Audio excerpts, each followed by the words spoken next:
Okay, people, good evening to one and all. Happy Saturday, hope you're doing well. This should be a pretty interesting, fun live stream for you today. Let's just work out all of the cameras, get that one brightened up a little bit.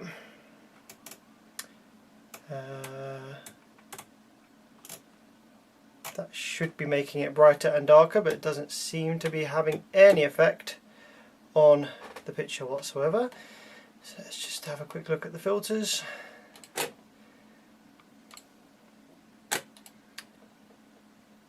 Color correction. Let's just bring up the gamma a little bit and the brightness a little bit, just to make this a bit. Ooh, not the brightness.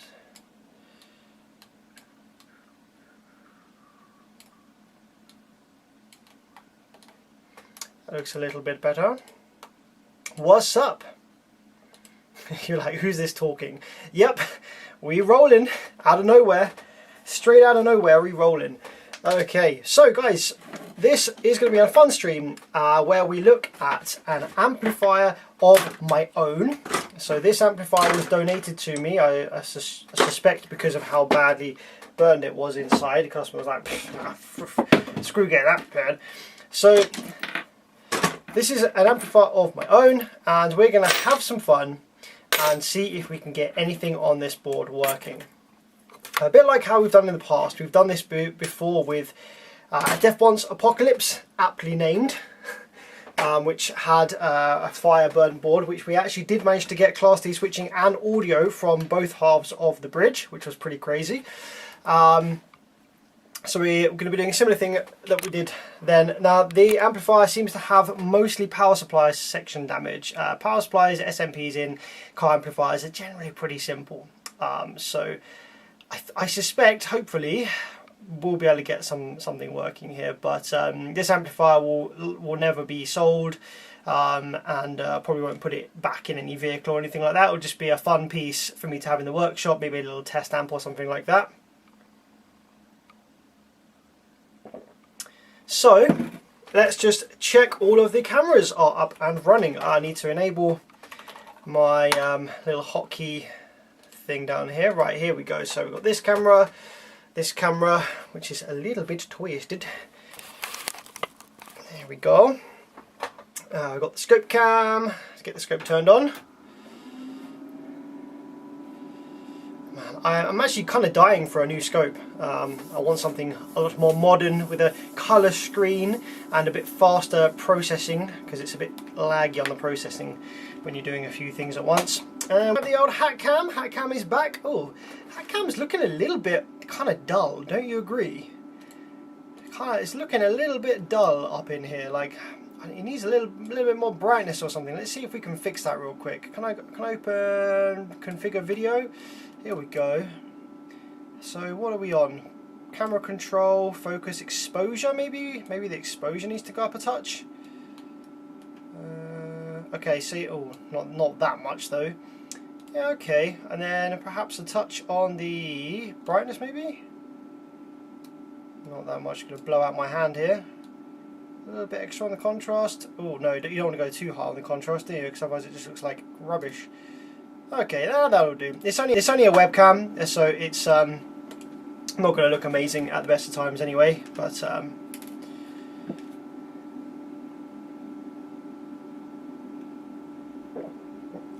get a Siglent or Wriggle 4-channel scope. I'll check them out. Thank you very much. I'll have a quick look. Right, let's get the amp on the desk and see what it is we're working with. I have brought up the vacuum cleaner, because the last time I did one of these types of amps that was burned out like this, it absolutely stained the carpet beyond repair in the other room. So I'm going to try and catch all of the soot and stuff before it gets on the carpet. I'm going to try and hoover it up. I wish my scope had a 50-volt div like division like yours does. Such a pain to only have 10 volts. Well, I'll tell you what, David, there's actually a hack you can do. Okay, David, if you buy some times 100 probes, okay, then your times 10 divide becomes times 100 divide, and your times 5 becomes times 50. So buy a 100 times probe, like really cheap off Amazon or something like that, and then you can multiply your scope's maximum things by another 10. So I actually have on the scope, I have a 100 times 100 probe. So it's not connected here right now, but you can see at the moment my maximum is times 50 divide up here. But if I tell it that I'm using a times 100 probe, then I get 500 divide. You see? So yeah, pretty cool.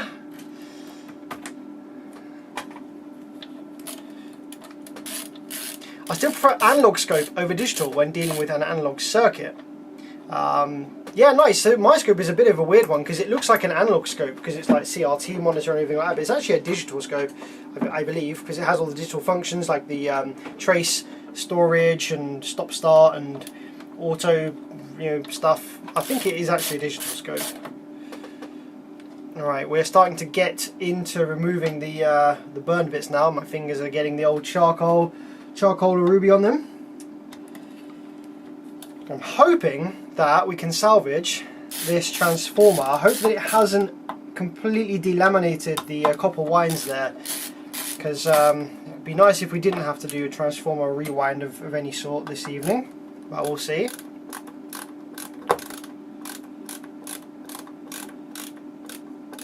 Yeah, I'm not a fan of I don't want to use a USB scope. I don't want to use my PC as the oscilloscope. I want to have a separate dedicated unit that's just on oscilloscope, that's good at being on oscilloscope. Because as soon as you plug anything into Windows, you've got potential headaches. So I just want something completely closed loop.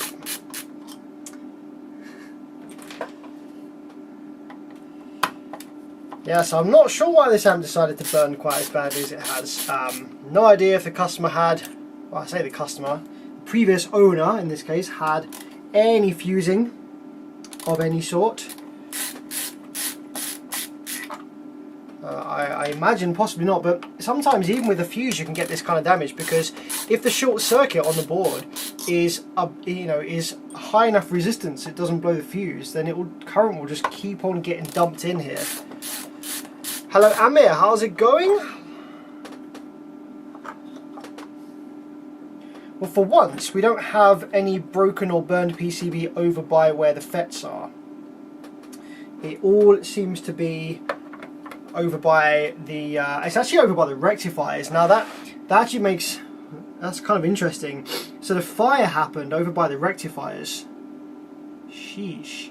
I wonder whether the rectifiers are actually okay. I imagine they might be. Rectifiers are very hard wearing, and yeah, I don't know. It's kind of crazy, that is. Usually you get the burn PCB and the fire over by the power supply transistors, but not in this case. Is that an LTT screwdriver? Yeah, it is. They didn't send it to me, but somebody who watches my channel was very kind enough to donate one to me, so I did get it for free, but nothing to do with LTT. It was just a very, very kind viewer who was like, hey Sam, you know what you need? You need an LTT screwdriver. And bloody sent one over to me, so yeah, ridiculous. Crazy stuff. Thank you very much to the guy who sent that over. Right, let's see if we can get this preamplifier board out, which needs to come out before we can access the screws underneath. No, it's been a hot minute since I dismantled one of these actually, so I'm just trying to think. Can this come out without removing the side plate? I don't think it can. So I think we're going to have to remove this side piece here in order to actually remove the preamp card, and then we can get to the screws holding the main board in. The last couple of ones of these that I've repaired have just been like small issues with the auxiliary supply circuit on the board and stuff that haven't actually required removing the PCB from the heatsink. So it's been a while since I've dismantled one of these. They cost a lot more than the PB Swiss. Yes, they do. They're not the cheapest tools you can buy, that's for sure. And the guy who actually bought this for me, he bought it from eBay from a scalper So he paid even more, and then paid the eBay shipping. And I was like, wow, dude, thank you so much. But you know, if you were going to buy one, you probably could have just bought one from the LTT website. Would have been cheaper for you, but hey, I can't complain. I just got a Rigol scope, best option for budget scopes, 12-bit, hackable up to 200 megahertz. What's it factory? What's the frequency factory? And it plays Doom.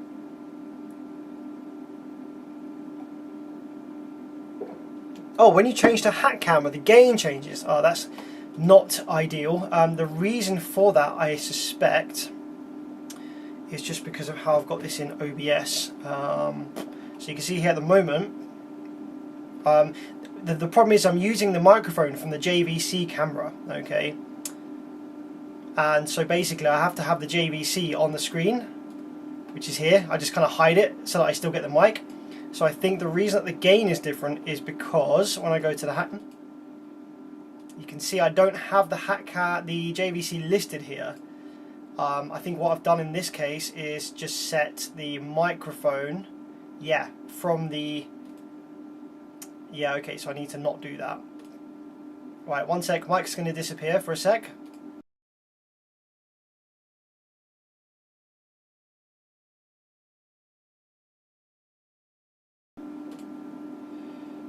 Okay, so now you should have the mic back. Let's just make that be real small. Let's put that up there for you. It's out of the way. So now the audio level should be the same between hat cam and the rest of it. Ah, £3.50 from Damien. Dude, thank you so much for the donation, my man. Don't have to do that. That's very kind of you. Beer or wine fund. Thank you very much. That's greatly appreciated. I'll put that towards a nice bottle of wine. Honestly, since moving out and living by myself, I rarely ever drink wine or anything, because when I'm doing my shopping in the supermarket, yeah, like adding a bottle of wine or something onto your shopping actually increases the bill by like a considerable percentage of what otherwise would be a pretty cheap shop. So yeah, I tend not to really drink that much these days, just because I'm a bit stingy and I'm a bit like, nah, it's fine. I don't need to like increase my bill by like 10% or whatever it is. Not maybe even more than that, 20%, just to have a bottle of wine, man. I'll do it for special occasions and stuff. Use some of the soot to make some fingerprints. Yeah, I could do that. I could leave my signature on the board in fingerprint form. Well, I was going to say for whoever ends up with this amp next, but no one's going to end up with this amp next. It's going to always be staying here. Not going to let this go, because it was probably going to be pretty unsafe if we ever managed to get it working. That is.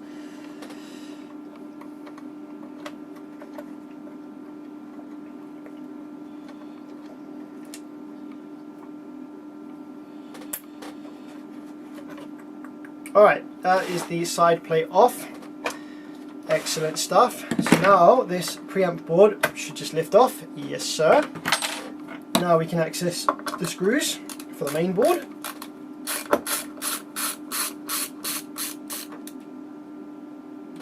Jordan says, when I quit drinking alcohol, my income doubled at minimum, but it's usually 3 to 4 times more now. Yeah, crazy.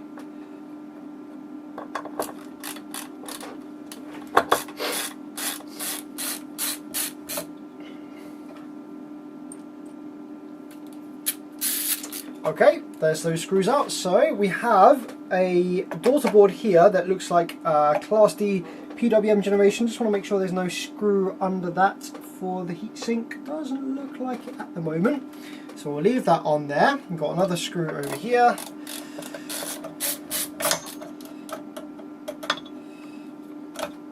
We've got one over here in the burned area.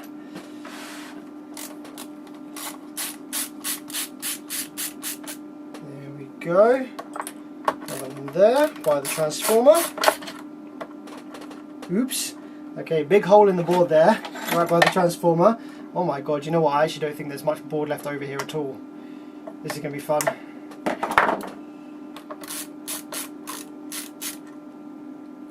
Okay. Any more screws? One more here. And then we're also going to remove the other side plate as well, just to make it easier to get out. Okay, any more screws on the Oh, you know what? There is a bloody screw under the daughter board, just right at the back. That's fine. Out you come. There we go. Right there. Abyss. If I've seen more toasted amps than this, but this is pretty bad. The Def Bonds Apocalypse we did a couple of years ago was a bit more toasted than this, but.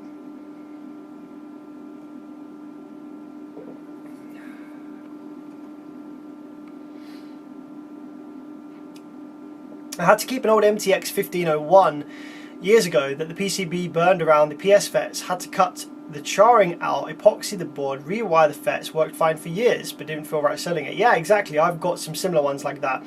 I've actually done some repairs like that for customers. I've said to them like, dude, this is a write-off, this basically shouldn't really be repaired, but if you really want, I can make it work, but there's no warranty on it, and you need to bloody fuse it, and be careful, and I'm not responsible if this catches fire in your car.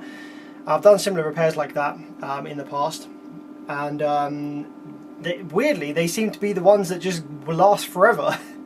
They just never blow up again. Weird. I remember doing one excuse me, went down the wrong way that did. I remember doing one similar to this actually. It was a 24 volt JL audio amplifier, and it had a similar burned power supply like this where half the board was missing, and I just kind of used some wire to jump over all where the traces should go, hardwired all the FETs in place and stuff, and it worked, and it still is working all these years later, so it can be done, but not recommended.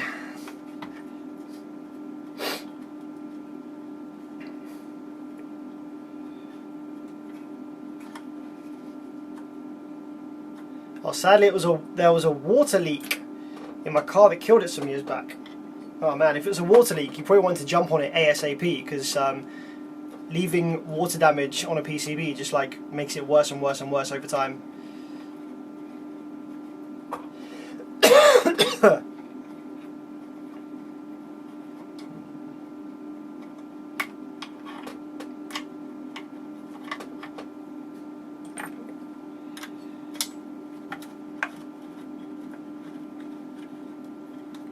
Those big filter capacitors should still be good. Yeah, these ones should all be fine. To be fair, even these should be okay. So a lot of the components on the board over here look black, but they're just covered in soot from the fire that happened over here.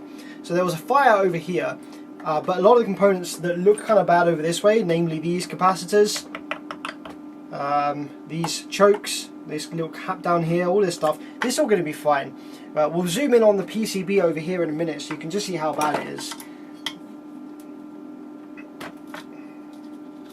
Sound Doctor, how's it going, buddy? How comes you don't fix OEM info units? So I don't fix OEM amplifiers that come with your car from factory for a few reasons. Basically, firstly, most of those amplifiers require the entire rest of the vehicle wiring loom, CAN bus system, other devices, head unit, etc. present in order to power up and produce audio. So if somebody wants me to diagnose and fix a OEM amplifier, they can't just send me the amplifier, they need to send me the amplifier, head unit, any other CAN bus sort of components, maybe even sometimes the ECU or something like that, plus all the entire wiring loom that connects all of that stuff together from their car. It's just not doable. There are companies that I have seen that do fix OEM factory amplifiers. However, they will generally only fix a very select few amplifiers from a select couple of vehicles, and that's because they actually do have the entire wiring loom and harness and head unit and everything in like a kind of in like a bench box on the test bench, and they use that to test and power the amplifiers to make sure that they're working or to diagnose them for repair. I just can't have every single wiring loom, head unit, everything, etc. harness for every car that exists, just so I can take on some repairs of those every now and then. It's not really viable.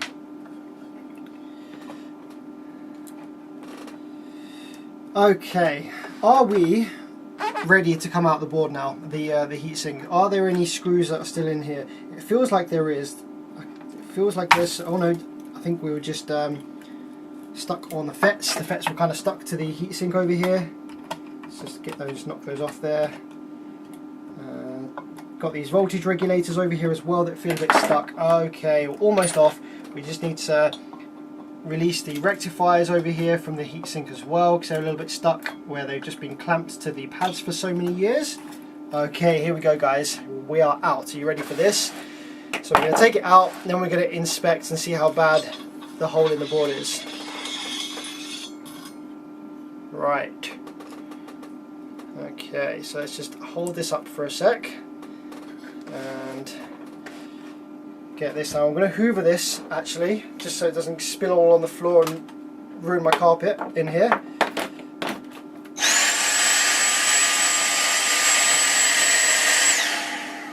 RIP headphone users, apologies.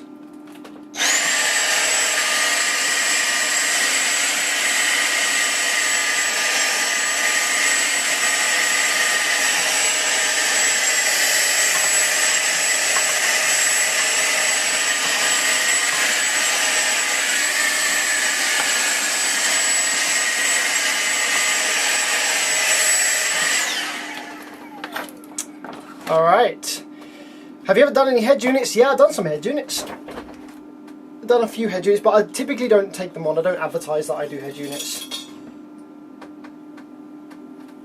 I just don't really enjoy working on head units that much. I find it all a bit fiddly. And generally head units aren't usually worth that much. I know sometimes they are these days, but...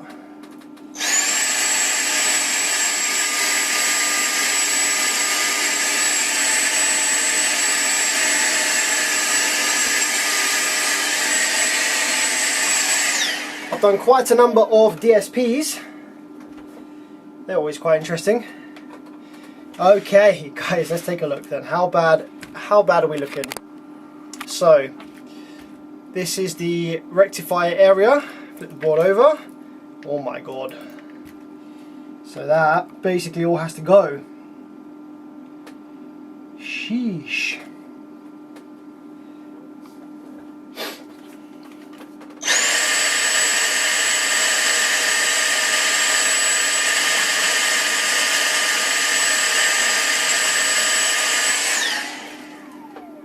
Alright, I guess we start chipping away then. Chipping away. Oh, it's like literally, it's like charcoal, it just disappears.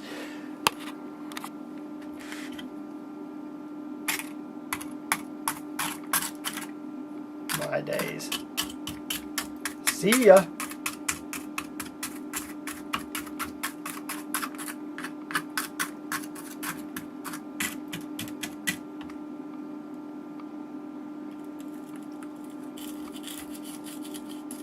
That got stanky hot, that did.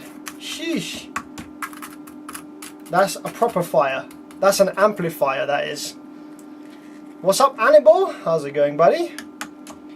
I don't think even an ultrasonic cleaner can bring that board back. Not to its former glory, no, but I'm sure we can get the circuit up and running. Because it's only the rectification area, really, that's bad over here.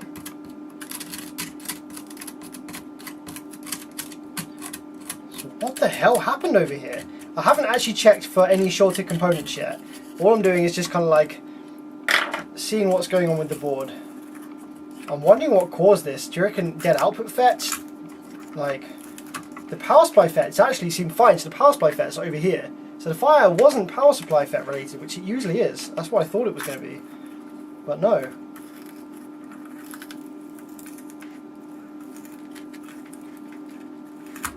It's on the output of the transformers that this fire happened here.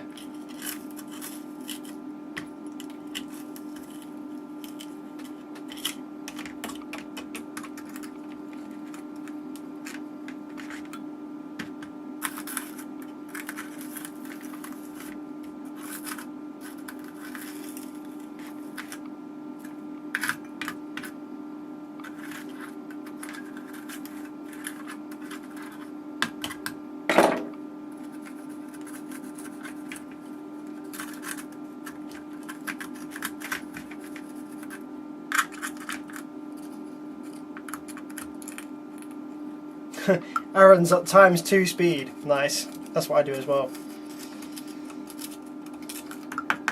Okay, so I think we're reaching the limits of the carbonized PCB, at least in some places, which is good.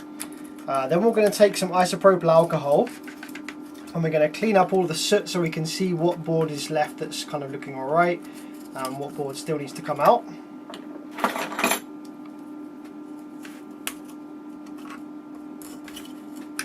Oh man, this is actually weight saving. Guy's driving a race car and he's like, yo, I need some weight saving, but I still want to run my system. What can you do? I'm like, dude, say less. I got you.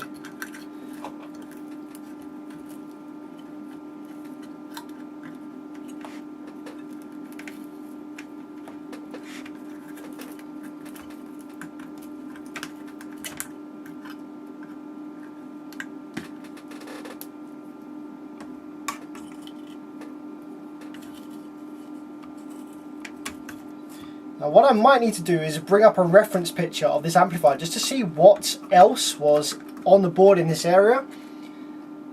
Oh, look at that.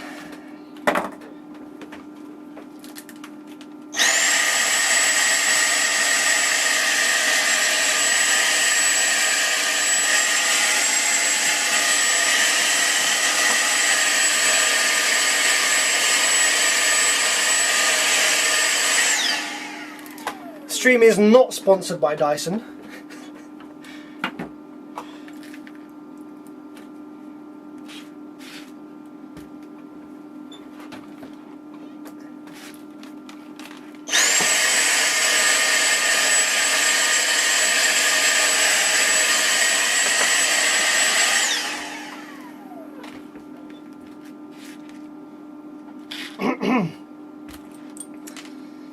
Okay, so let's just go from the top of the board now.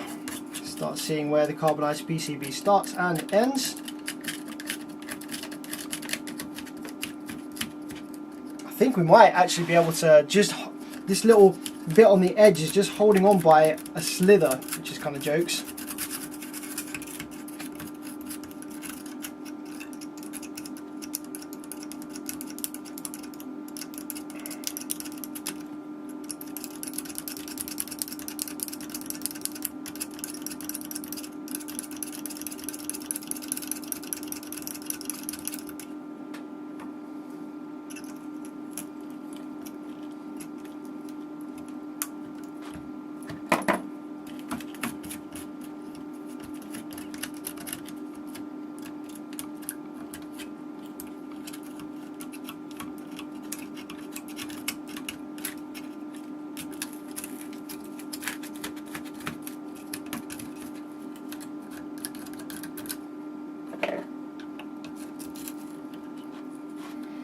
Why even try to fix that? Well, it's for fun. Because it's fun. I love these challenging repairs where it's like, man, everything's fucked. Let's just see what we can get running. Like, you know what I mean? This is just kind of fun content, and like it's fun for me as well. See what we can get working from this. I love it. I love it when something's like absolutely annihilated and you can kind of breathe some life back into it. It's just fun, man.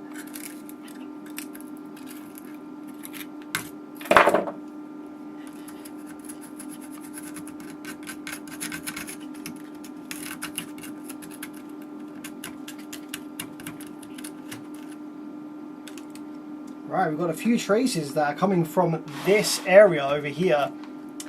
There's a little trace here, and that looks like it was maybe supposed to go to an auxiliary tap on the transformer for the auxiliary supply, perhaps. It's interesting, we'll have to rebuild that.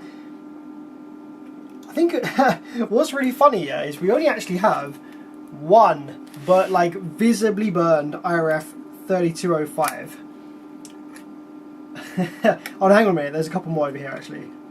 There's a couple of burned. There's a couple of visibly burned 3205s, but most of the 3205s are just like, yo, I'm cool. What are you saying?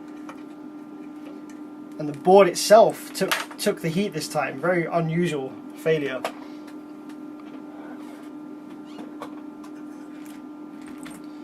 Right. Well, let's cut the 3205s out anyway, as we're going to need to, regardless of what else is going on here. See you later.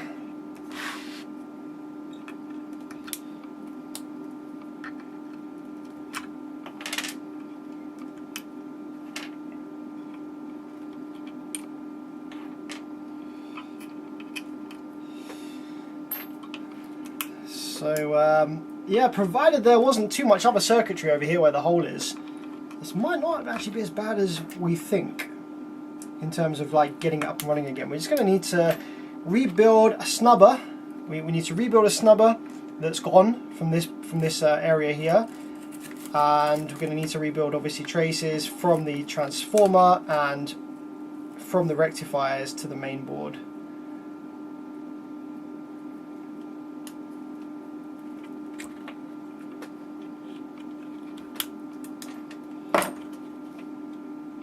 Okay, let's do another blast with the Dyson. Headphone users warning.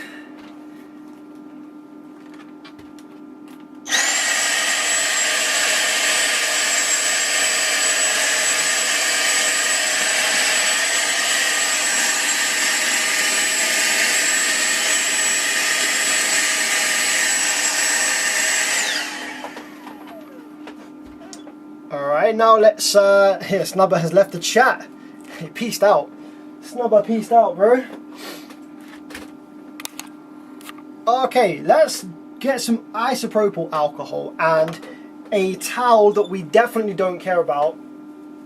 And let's see how this cleans up. Just kind of want to see a little bit of PCB maybe over here, just so I'm not getting soot on my hands all evening long as well.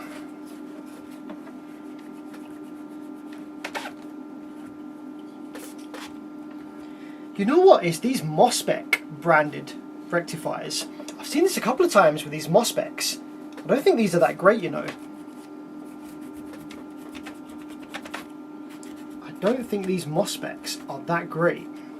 Not MOSFETs, MOSFET rectifiers.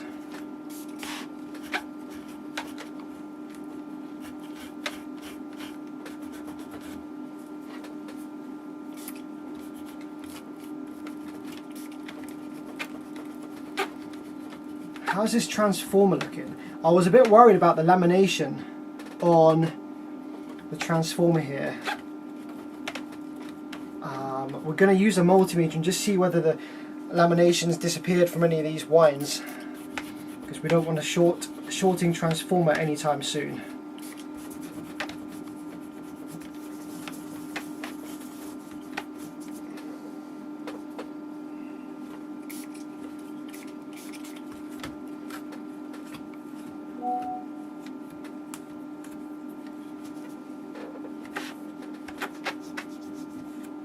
Go and wash it in the sink. You know, that wouldn't be a bad idea, but I don't really want to get my my sink all sooted up either. I don't have like a workshop kind of sink.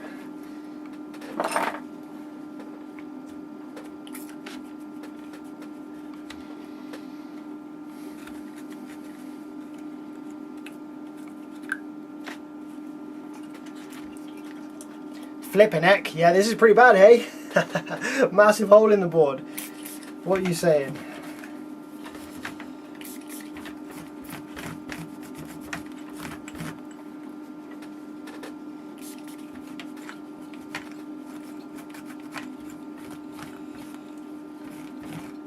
I think this is going to actually need a couple of towels worth.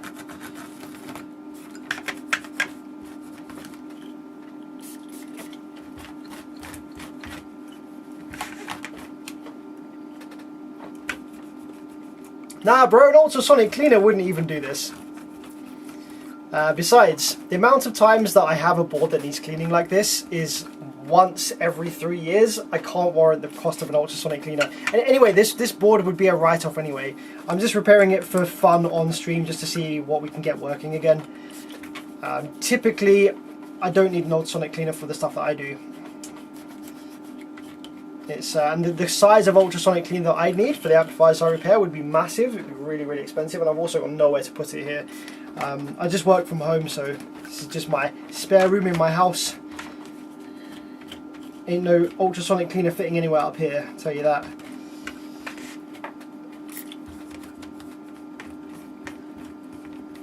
So when are we powering this thing up? Well, stick around and you'll find out. Because we will be powering this thing up this evening, guys. No doubt about that.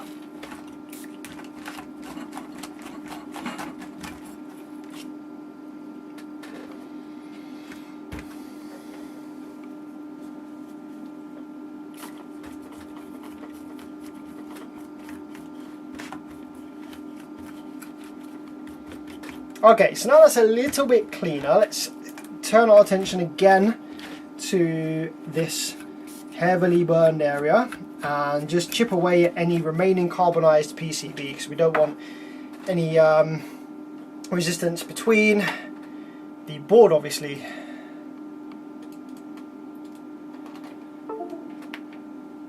Let's try and get my multimeter camera recognized by the computer, as always. There we go. There we go. Right, so basically I'm turning the multimeter onto 2 mega ohms, and we're just going to be probing the board here. I like, this is definitely going to be carbonized over here. Like, I'm sure we're going to get a reading here.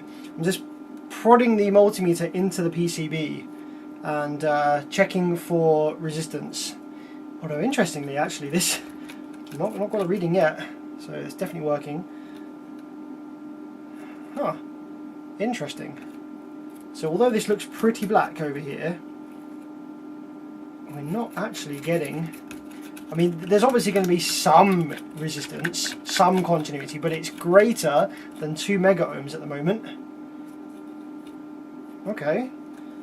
And given that the rail voltage this amplifier uses, looking at the rail caps, is plus minus, well, the rail caps are rated for 160 volts, but I can't see there being that high. So at absolute worst case scenario, I suspect we're getting, what, plus minus 120? And I'll let you do the Ohm's law maths on that with a greater than the 2 mega ohms. But anyway, this amp's never going to be used in a vehicle, so it doesn't even matter. Provided it comes up, provided it works on the bench just for fun for this live stream, it doesn't really matter, does it?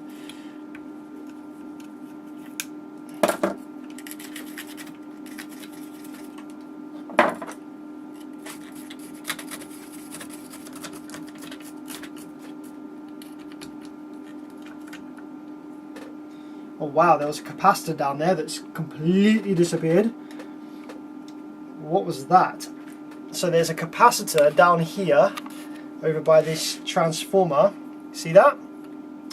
And I'm wondering what value that was, what the heck it was doing. It doesn't seem to be an identical one over by the other transformer. So we might have to do Google a picture and just see what that was, if there even is a picture on Google for that. Could be, is that supposed to be a resistor next to it as well? So the snubber network appears to be over here. You can see we've got a couple of resistors and this film cap here, and there would have been another one over here. So we're going to have to build a snubber for this transformer, no problem. A couple of resistors there that look okay, but yeah, just kind of curious as to what this capacitor was. If it was even a capacitor, what was it? Let's get it out. Can we see what it was? I mean, it's been completely annihilated. Looks like a cap. Yeah, it looks like a, yeah, it's a little yellow cap. A little yellow cap.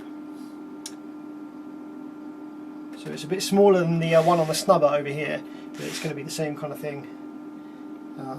Not seeing another one like equal for the other transformer, so we might just have to see how the waveforms look when we come to powering this up and just see where it needs a cap.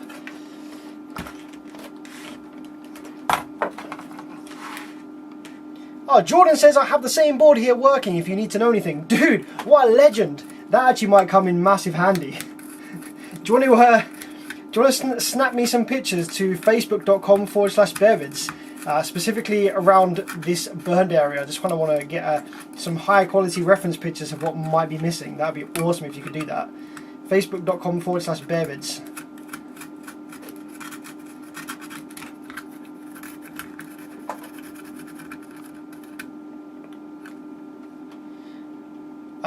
What's a snubber network? What does it do in the circuit? So because I didn't take electronics classes or school or anything like that, I don't know the official like description of a snubber circuit. But basically, it will go on the. It will go with a switch mode power supply with a transformer, and it's to prevent ringing and spikes, I think, that are generated due to the switching operation of the MOSFETs that are switching the transformer. It just kind of helps to clean up any spikes or nastiness on the transformer, like flyback maybe.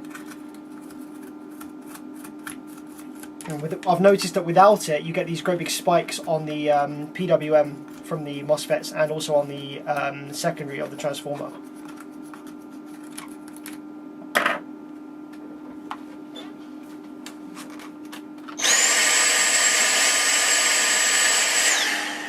Sorry, headphone users warning.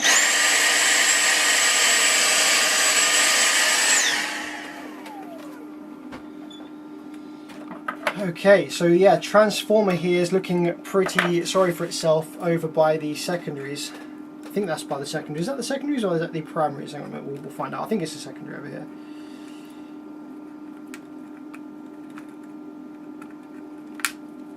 Alright, let's do a check for carbonized conductive PCB over around here. Okay, still overloaded on the multimeter, which is kind of cool.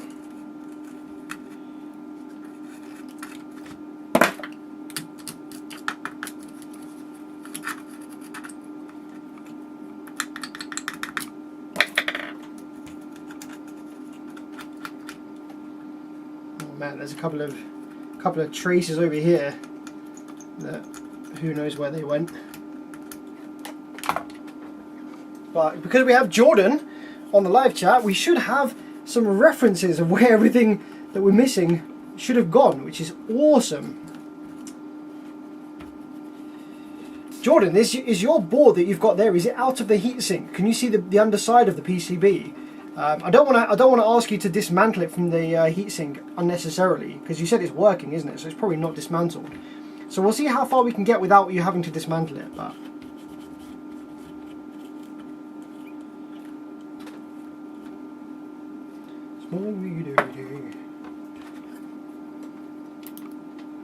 the protect LED drew too much current, bro. I think you might have nailed it.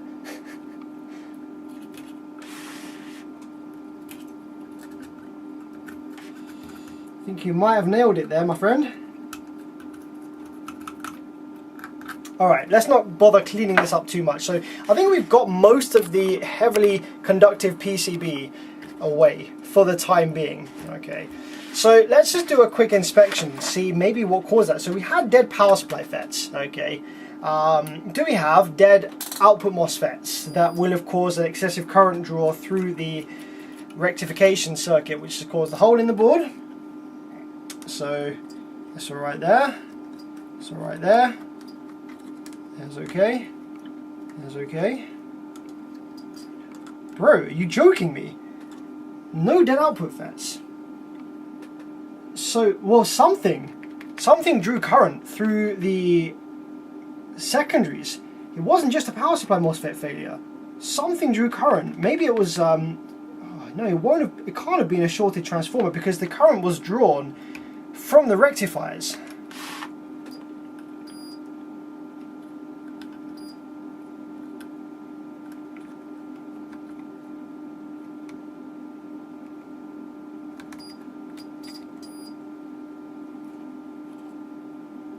You know what's funny? The rectifiers are probably fine. These are rugged. These rectifiers are rugged as anything. Oh, I think this one might be bad. Possibly. So I'm not getting a diode reading that way. This is a 30D40. We should get... Oh no, we are getting it. Okay, yeah, you know what's really hilarious? I think the rectifier diodes themselves are actually A-okay. The fire was on the board and it's just kind of made them look a bit toasted. So we don't really know what happened. What caused this fire? Must have been some part of the circuit over here. Something got on the board or shorted it out, because there's no dead output FETs. All the rectifiers are okay, no shorts on the rectifiers. So yeah, we don't really know what caused that. Mad thing.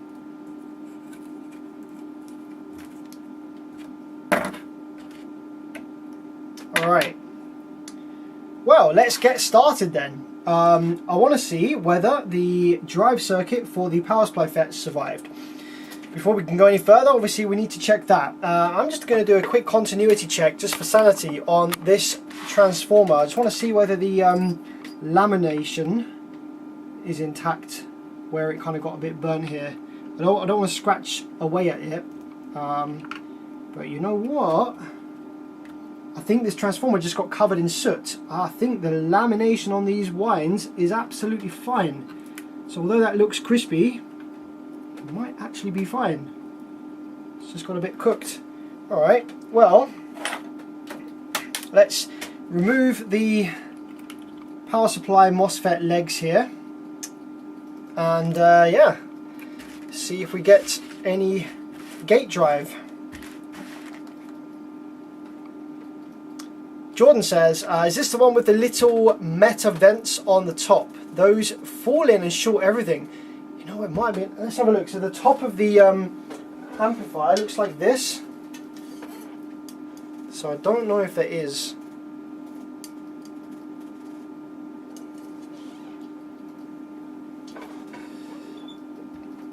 Rectifiers are like, yo, here, hold my beer. Exactly.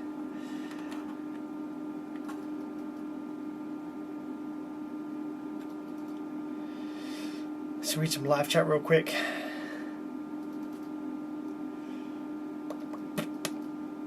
You got courage, man. Where? No, newer gen, same board, yeah. No, I don't. I'm struggling to think that anything actually fell in here.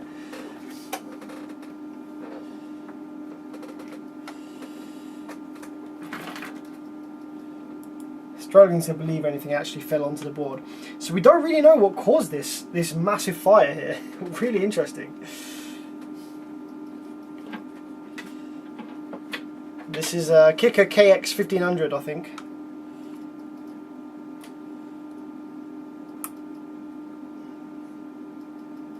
Yeah, it could be copper strands. Although the thing with copper strands is usually the copper strand gets obliterated before it like burns the entire board down like this.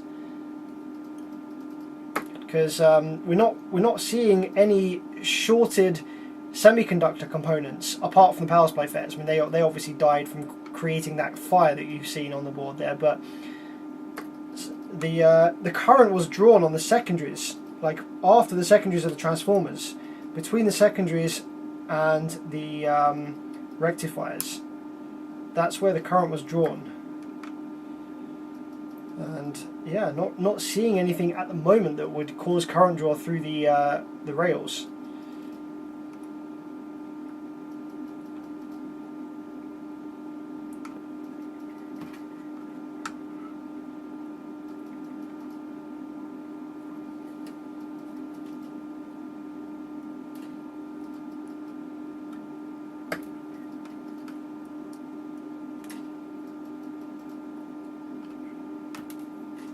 So just removing all of the legs that we've cut off from the power supply FETs. Then we're going to check all the gate resistors, and if all the gate resistors are intact and not burned or drifted in value, then the drive transistors are probably fine as well, because that means that current didn't really go down the gate path to the drivers, so they're unlikely to have been damaged.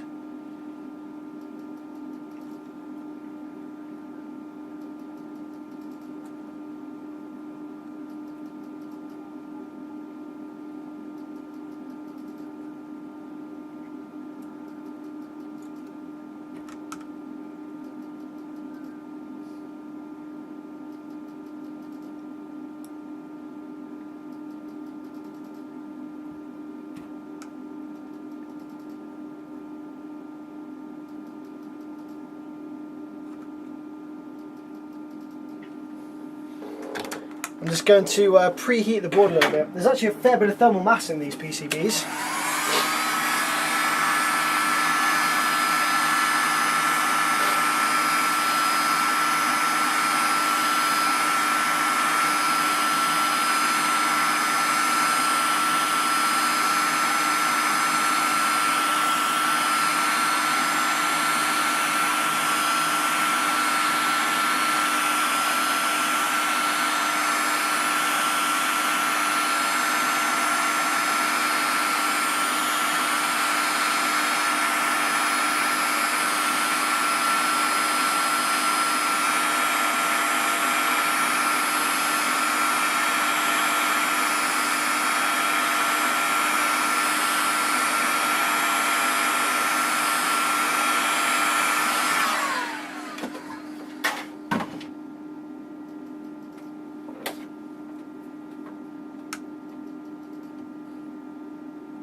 So Yalon, thanks for jumping on the stream. Welcome. We're not repairing this amplifier for any reason other than pure entertainment for the live stream.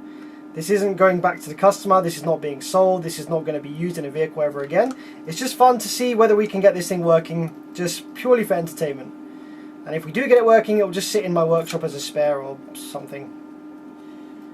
As a trophy piece.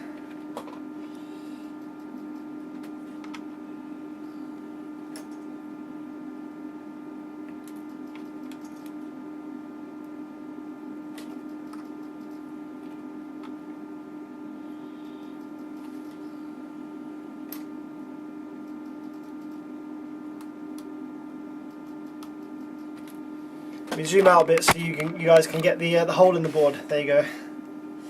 There you go.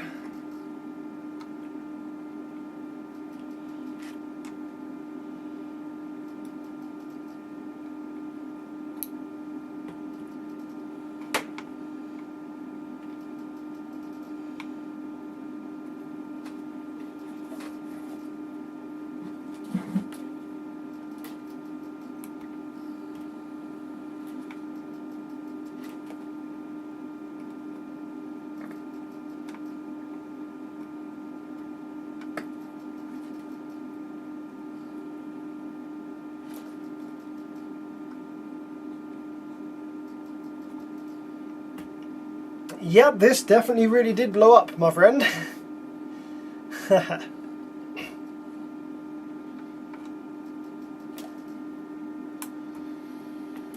Yeah, thinking about it actually here, the fire could have started over here by the secondaries, the secondary connectors to the board. If there was a bad connection on the transformer secondary where it's soldered to the board there, that could have generated enough heat to start this fire, that's for sure.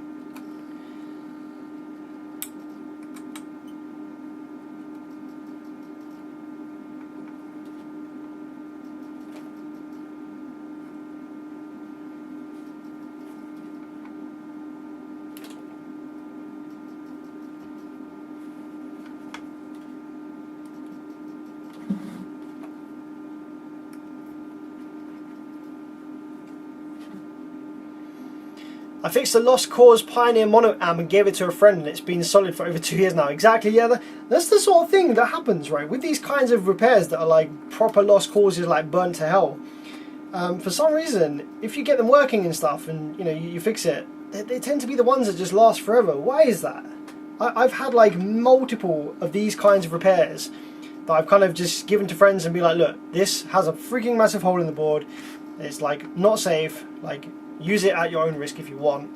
And the thing's still working like 3-4 years later. It's just the way it goes, man.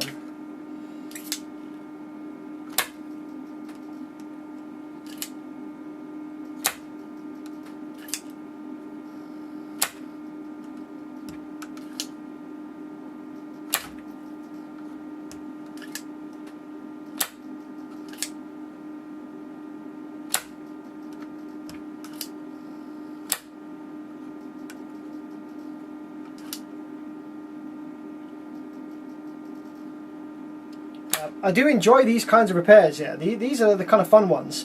I love it when something is so badly damaged that anyone would go, nah man, that's never going to work again. And then you breathe new life into it. It's kind of fun. It's a good time.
Slowly working our way across the board here with the old manual pump.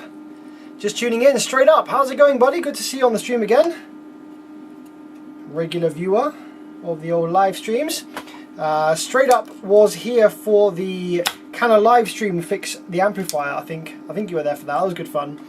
I got a similar kind of PCB that was a spare donor board, and I asked my live chat to fix it. So basically they told me what to do, and I did exactly what they said. It was a good fun stream, and actually I think we managed to get the amp working at the end of the day. I could do another one like that. Would anyone like to see another one like that? Another can the live chat repair the amplifier?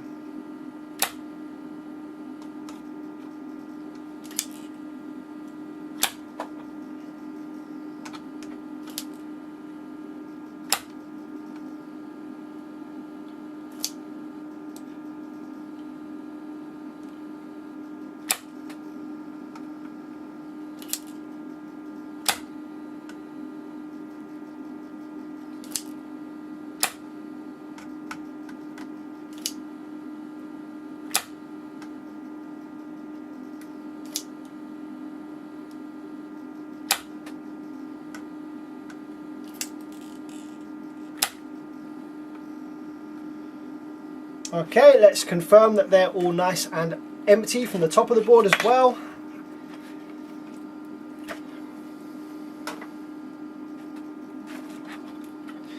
Yeah, straight up says, yeah, I mixed up the gate drive buffer, NPN and polarity. Nah, man, that happens. Dude, even I do stuff like that sometimes.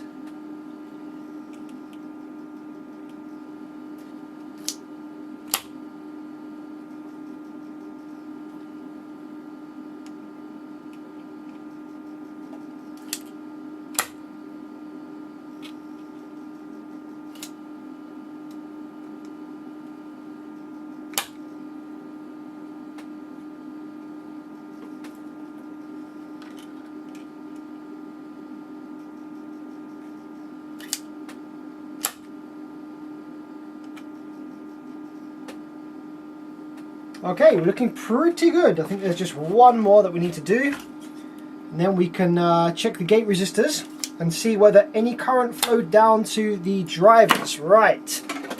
Okay, let's off that. Let's just get a wire brush. There we go. Clean up a little bit.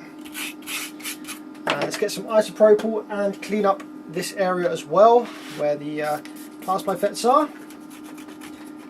The gate resistors are surface mounts, and actually they're very high value. We have 100 ohm gate resistors. Bloody hell, that is sky high.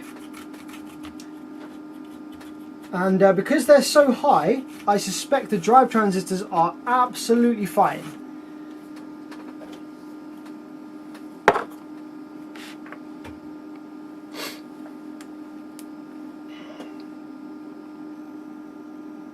Oh man, Jordan, I did that as well. I think it was a Sundown SCV 3000 as well. The board markings made it look like the transistors went one way around, whereas actually they were flipped the other way.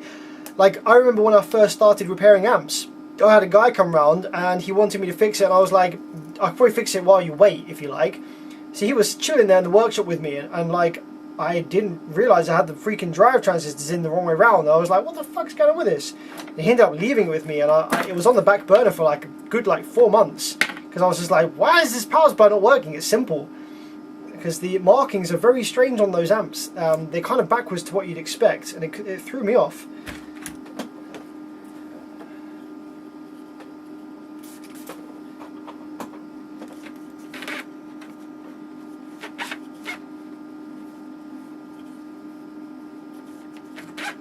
Okay, so all the gate resistors look fine. So like I said, we've got 100 ohm gate resistors, which is pretty high, which will have seriously limited any current going back towards the PNP drive transistor, which gets heavily damaged when the power supply FETs blow and short 12 volts through to ground through the PNP drive transistor. So I suspect they're actually fine. So what we're going to actually do is connect this up to 12 volts, and we're going to see whether we get PWM on the power supply gate pads. So let's hook up some power wires and see what happens on the drive.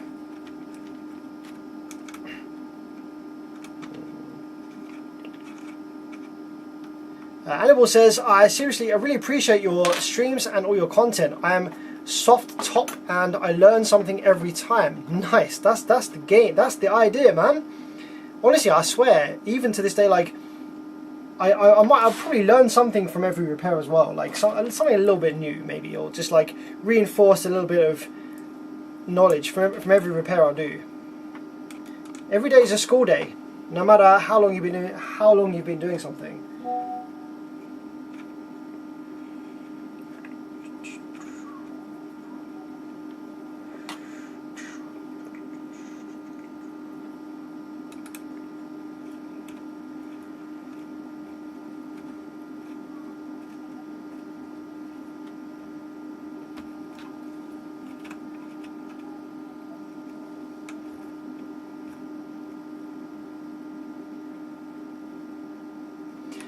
Fixing it while you wait is £2 grand. Yeah, this is when I was first starting out doing amp repair though, and I wasn't charging that much. I was just kind of like, yeah, maybe I can fix it, and if I can, then cool.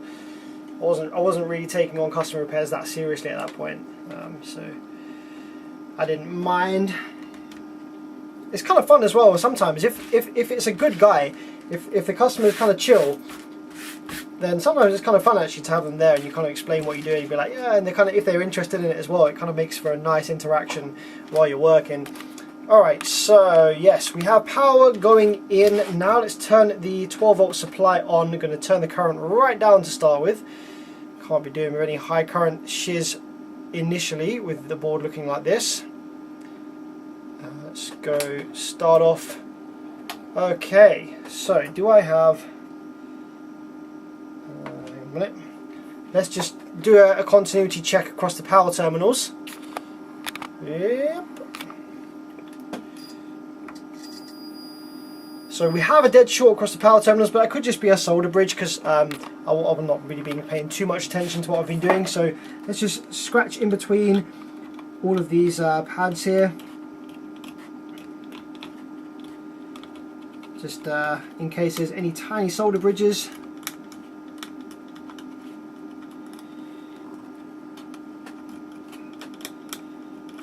Go on the other side of the board as well.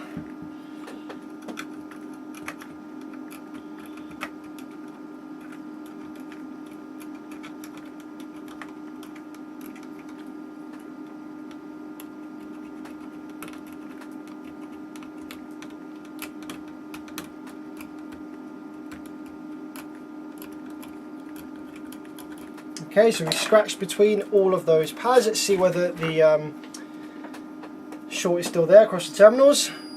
Okay, nope, there was just obviously a tiny solder bridge, I think, although we actually do still have a low resistance, 25 ohms there. Okay, interesting. Now, where's that going to be? It's possible that the power supply drivers did in fact get damaged. Come on, focus. Yeah, right then. So let's turn this over and let's just have a little read across the power supply drive transistors.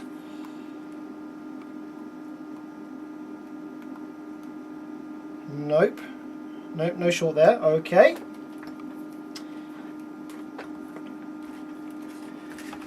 So let's have a look. What else have we got? We've got reverse polarity protection diodes here. Oh, so I can't imagine that they're bad. Hang on a minute. Oh, we've got charging now? Short disappeared? Interesting. Oh no, it's sitting at 87. Okay, okay.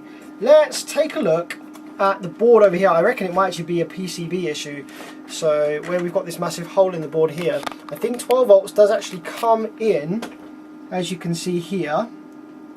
And then we go through these inductors, these kind of like buffers here, these chokes. And then we are supposed to go into the primary of the transformer. And the primary of this transformer is supposed to be, by the looks of it, is that supposed to be down there somewhere? And the secondary is going to be, is that going to be over this side? Oh, maybe it was the primary that got... No, hang on, because the hole goes all the way over here. So, primaries, we have one primary there, over here, okay. Another one there. So that's our primaries. So the secondaries, these are going to be our secondaries. We should have no continuity between 12 volts in and any of these secondaries. No, we don't. Yeah, so these are definitely the secondaries here. So 12 volts in, coming in here, it's going across this jumper bar here. There we go. So I think 12 volts comes in, goes across this rail, jumping over to provide 12 volts to both the primaries of both transformers. Okay, so that's where the 12 volts comes into the transformers there, on the primaries. Okay, so we have a low resistance to ground. Now that could just be maybe over around here where the board's still kind of a little bit blackened and such.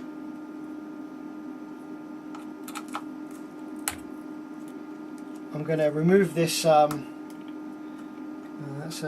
a ground thing for the case.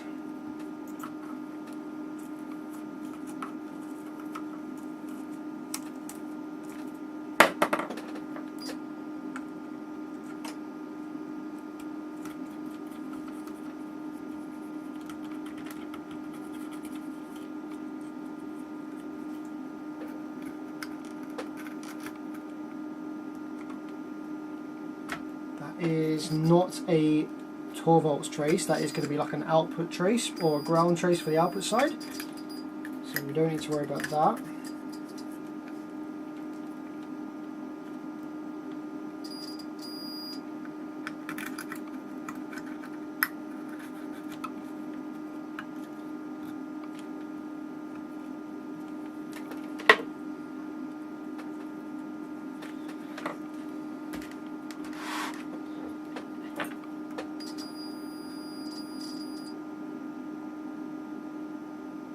Okay, well the short is now not quite as low, so what I'm going to do is I'm going to turn the power supply on and I'm going to gradually increase the voltage. I'm going to see whether there's any current draw without the remote being applied. I'm going to see if anything on the board gets hot, if there's like a hot spot on the board where current's kind of leaking. So let's get this up and running, turn the power supply on. Okay, so we got 2.6 volts. Oh, wait a second. A relay clicks. Why does a relay click? I haven't applied the remote yet. That's that's interesting. This relay just clicked. Interesting. Why is the relay clicking?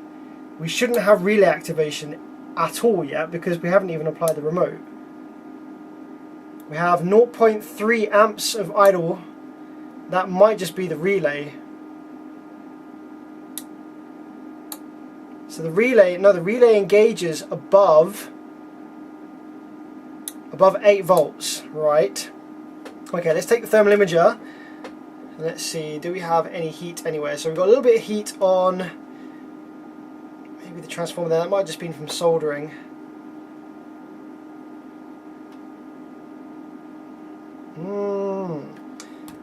It might be that we're missing a ground trace because obviously there's a bunch of stuff missing over here. So the relay might be engaging because it has a pathway to ground where it shouldn't. Because basically the relay will have 12 volts sitting on it at all times, and then a circuit over here will pull the relay to ground.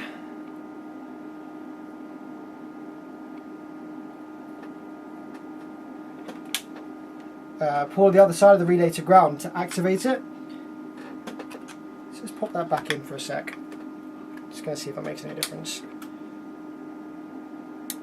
Relay still activates. Right, so we've got 13 volts in and we've got 0.3 amps of current draw. I want to see what gets hot on the board. Because that 0.4 amps is going somewhere.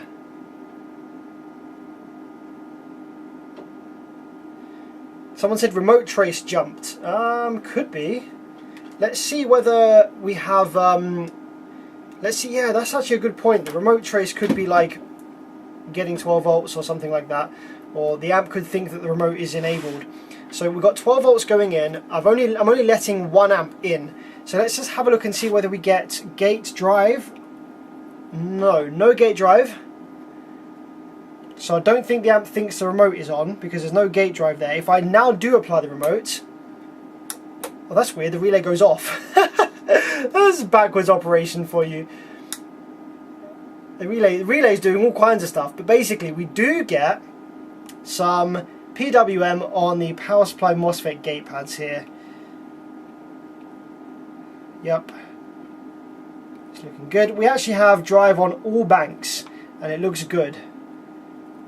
Okay, the relay is very interesting. So, okay, the remote's off now. So if I apply the remote, the relay is currently engaged by the sounds of it. So if I apply the remote, relay goes off, then comes back on again. And when I remove the remote, the relay stays on. And that's definitely backwards. But we can work out why that is later. That's not super critical right now. Oh, I think I see what's going on. I think there is a lack of ground. Yes, there is no ground on the output side. That's kind of why. So basically, look what we have on the output side of the board. If I probe anywhere on the output side of the board, we have this noisy looking. Actually, it looks like there's a bit of PWM there. That's strange. So we have a noisy kind of 6 volts there. Everywhere on the output side. On the output circuit, everywhere I probe, speaker terminals, doesn't matter, part of this IC here, this resistor, that basically means that there is a ground issue on the output side, which might make sense because the ground trace was probably somewhere over here. So that might be causing weird issues, and then basically when we apply the remote, that then sinks back down, or it did. It sinks back down to 0 until the relay re-engages and it's back up to 6 again. So I think what we might need to do is just jump over, just temporarily while we're working on this, a ground wire from the speaker terminal, which is going to be output side ground, to the main ground. So let's just confirm which one of these terminals is speaker plus. Speaker plus is over here. Now, is this a full bridge amplifier? I don't think so. We only have one inductor and it is single pole. So the speaker negative should be output side ground. And we can confirm that by seeing if it has continuity to any of the preamp daughter board. Yeah, here we go.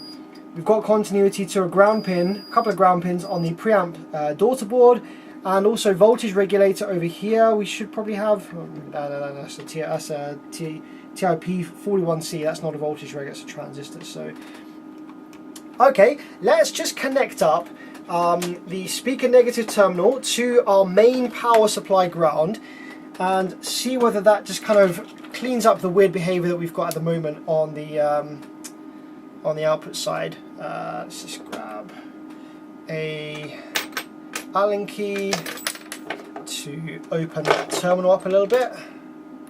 It's too small.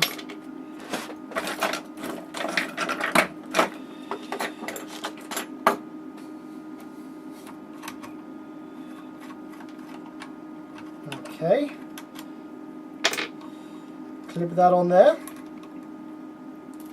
So now with that output side grounded, let's just see what difference that makes. Okay, there we go. So we have no more relay click. We do, however, still have 0.3 amps of idle. Oh, hang on, the relay's just gone on again. What the heck? No. Right, off that. Right, so there's definitely still issues. Just grounding the output side does change the behavior a little bit. The relay still comes on after a little bit. Interesting. Well, we can diagnose that later. What we need to do right now is... Oh, hang on. Ah, that's interesting. With the output side grounded like that, I haven't got my foot on the remote pedal. So the amp actually self-powers with the output side grounded like that. So yeah, we've got some stuff to look at, I think. So the amp thinks that the remote is turned on, but we don't have 12 volts on the remote itself.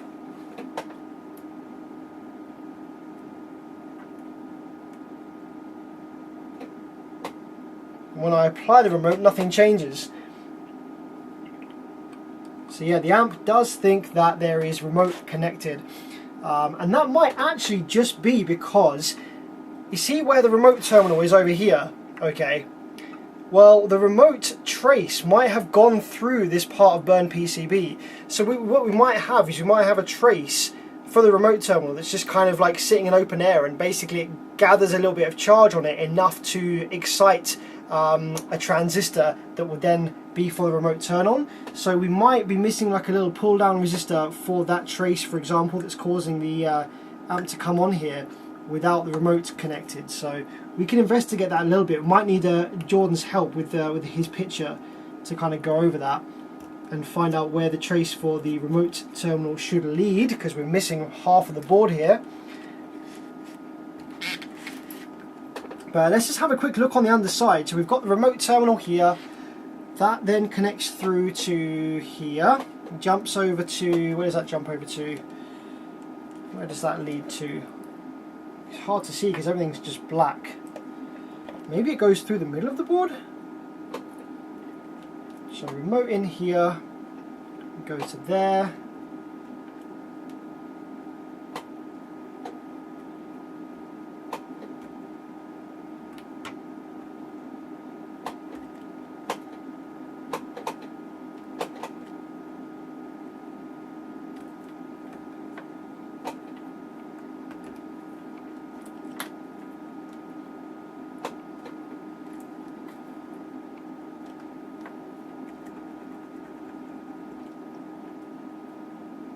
Yeah, really can't actually see where the remote trace goes from here.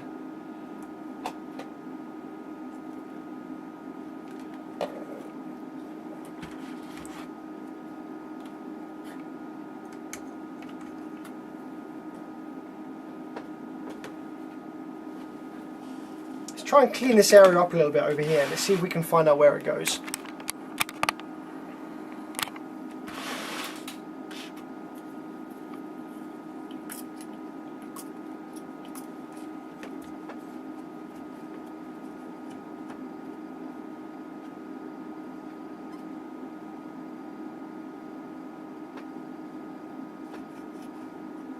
Okay, so we have the terminal there, and then if I just try and clean up just above where the terminal is, there's definitely no trace on the underside of the board that I can see. There's a little trace right there. I don't know if you can see that. See that little trace right there? Now where do you go? Okay, you go over here.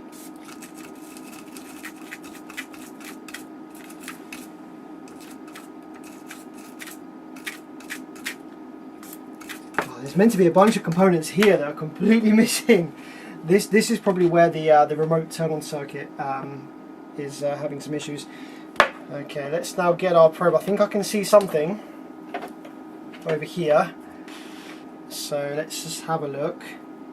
That trace right there. No, that has 12 on it. This little trace right here. Right, there's our remote trace right there.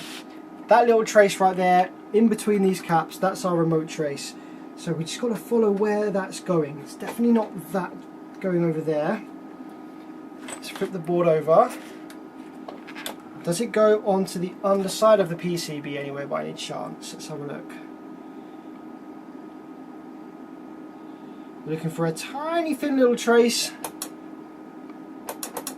Not there.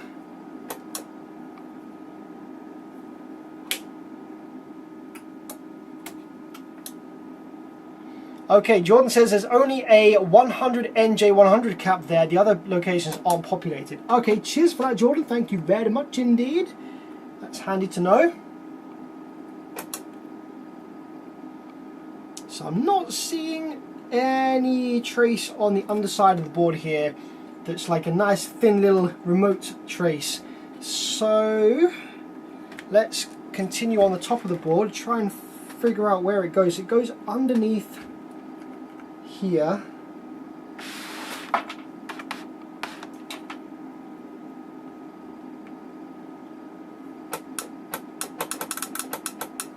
There it is, right there again.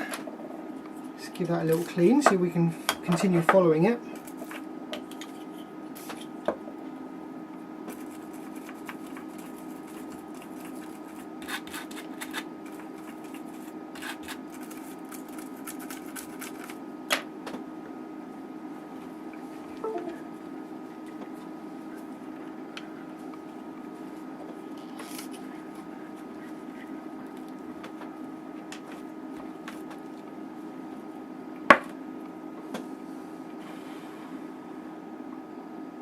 Okay, it goes underneath this capacitor, and then I can't see where it goes after that.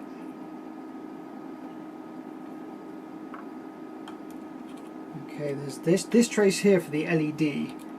That's nothing to do with it.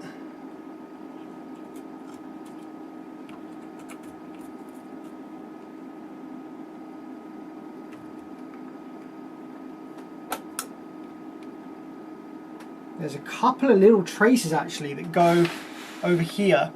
So I don't know if you can see, there's a couple of traces that pass by these capacitors that go through here and down past this transformer primary. You can see that right there, and then they pass down past this transformer primary. Now I wonder whether one of those is just touching on the transformer, because let's have a look. Yeah, okay. I would say one of these is likely to be the remote.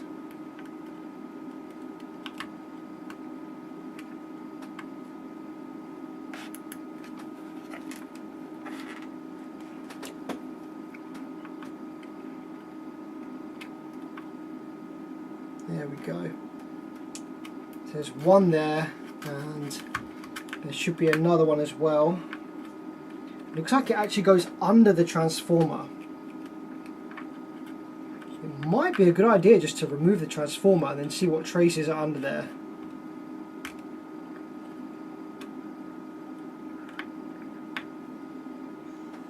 I think that's probably where the remote trace is supposed to go.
I'm just going to scratch away at these couple of traces here, just see if 12 volts on any of them.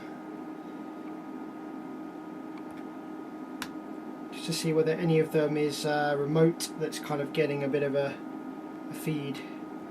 No, neither of those have got 12 volts on them.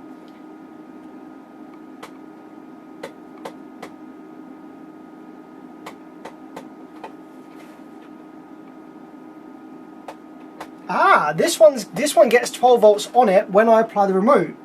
So that seems to be the remote trace, and that's actually intact. So that is actually making its way all the way over to the power supply circuit, because that's intact there, so it's going to be intact over here. Interesting. The one next to it, however, is definitely broken, and I don't know what that is supposed to be or where it's supposed to go. We can follow the trace and work out where it goes.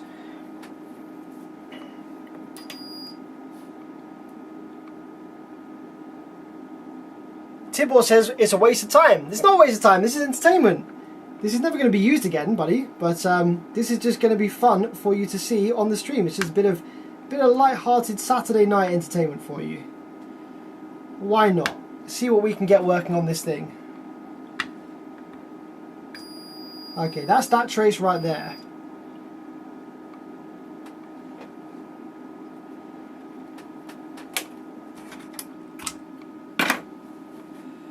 Let's see where that leads to. Leads over here. Ah, that trace, by the looks of it, leads to the relay. I bet that trace leads to the relay. That trace that's missing, that's kind of lifted, I bet you that leads to the relay. Let's just see. Maybe it will. So that trace here, that has been completely annihilated over here on the PCB. It's lifted up. I reckon that might be... Is that the same trace or is that a different one? You know what, I'm not getting continuity there actually.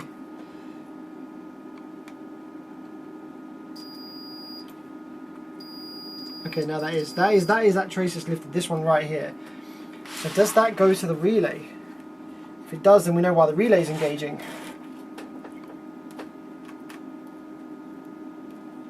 Okay, it doesn't go directly to the relay, but maybe it feeds something to do the relay circuit. Okay, that's this one right here. That then jumps over to here, which is then part of this circuit. Alright.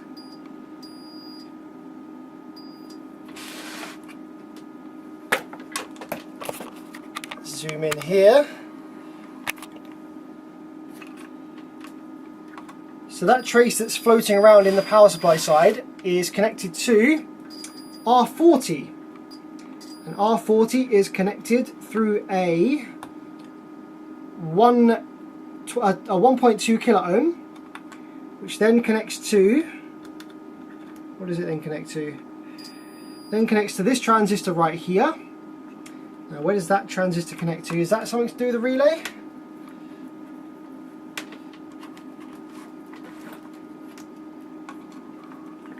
That might be something to do with the remote turn on perhaps.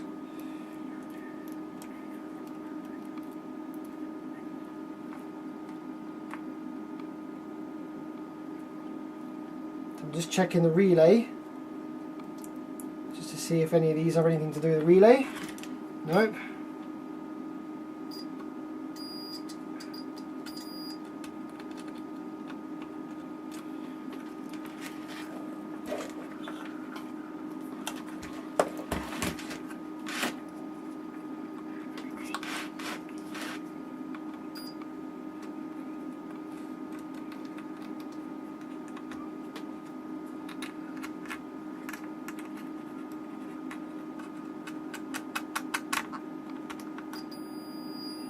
We have continuity over to this diode.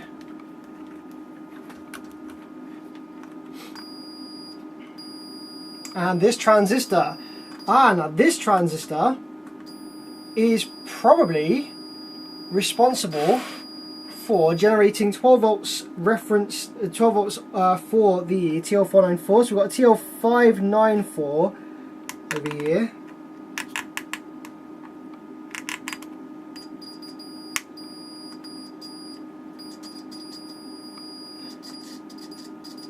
We have ground on one side of it, and on the other side we have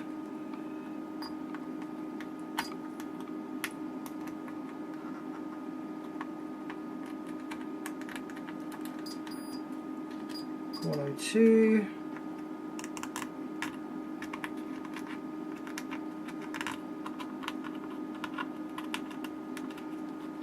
This transistor looks suspiciously like a 12 volts auxiliary supply for the power supply PWM. So if I turn the supply on again,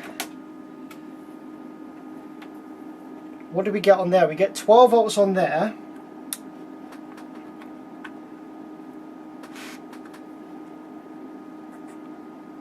So yeah, I think that this trace over here that's like floating around should go to possibly to ground maybe. Although it is currently sitting at 0.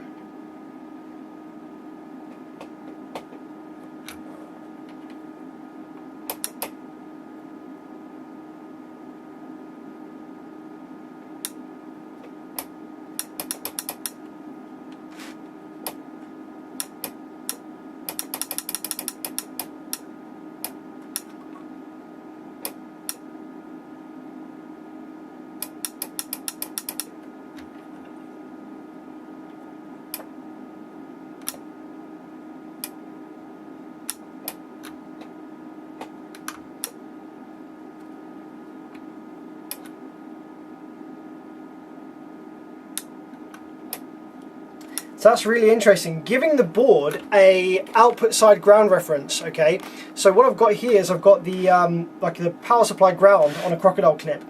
Now applying the output side ground with a ground reference has the same effect as turning on the remote wire. So you see that if I apply the output side ground with a ground reference, we get power supply PWM. And the same thing happens if I apply the remote. So there's definitely like something going funky over here with the power supply circuit, but that's fine. We can just leave that for now and we can find where the trace is supposed to connect to. What I'm more curious about is getting the power supply FETs fitted over here. I think that might be cool, and then we can get working on the rectifier circuit, or maybe we should try and figure out this this remote turn-on circuit issue first. So I might need Jordan's help with this because he has one of these boards that is completely intact. So I might need to try and get him to tell me where this trace leads to that I've got that is like floating around here. So the trace that I've got that is missing, that goes through the hole, is right here. It is the top trace of this pair, and obviously we've got a hole in the board there, so I want to know where that was supposed to connect to.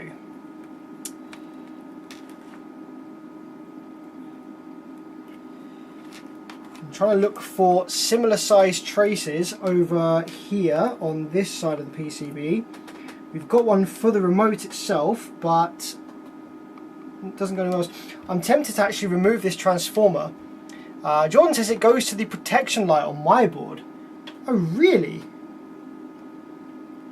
So this trace right here goes over to the protect LED over, which is over here, which actually is missing a trace.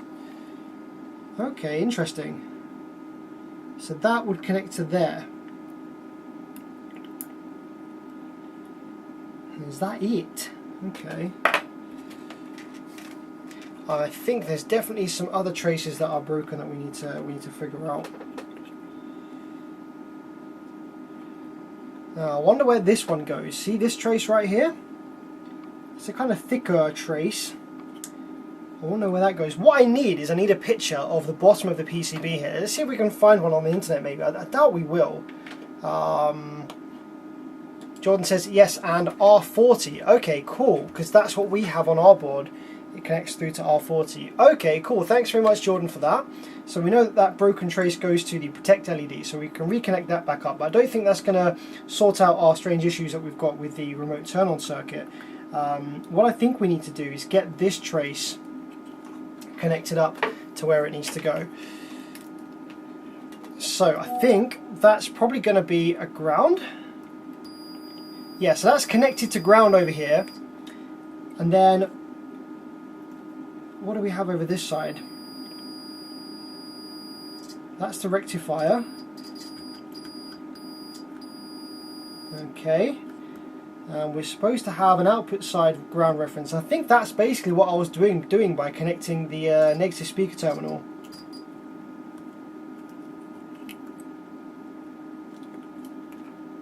So that's our primary. So our output side ground is here.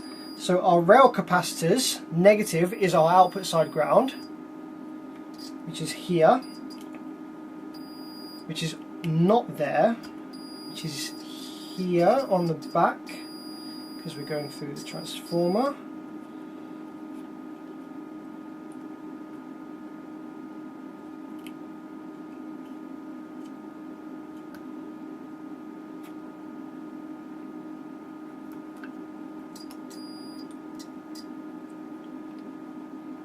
Okay, yeah, so this transformer, this is the secondary ground for this transformer here. So that, I suspect, that was supposed to connect to ground here. And then these are then obviously supposed to be connected through to the rectifiers. Jordan says putting the board now. Oh, nice. Thank you very much, dude. You don't have to do that. It's a bit of a mission, isn't it? Right, let's get some pictures of the top of the board. Let's open up our Facebook and let's grab some pictures from the top of the PCB.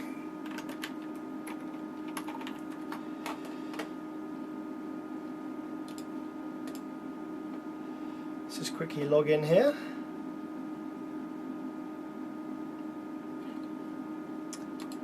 Let's open my BearVids Facebook page. Nice.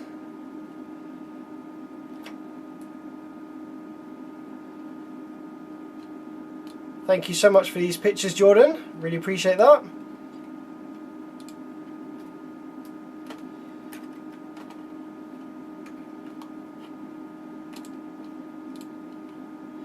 Okay, so that is over by the those chokes there, so we can see what we're missing. We can see we've obviously got the that's interesting, that looks like a bit of damage there. Over by your rectifiers as well, maybe, but anyway, we've got the missing snubber there, we've got the trace that goes over to the protect LED that we're missing. Got those two resistors there which are intact. Actually, interestingly, there's not a lot of traces really that are missing. Actually, we've got this 0 ohm resistor.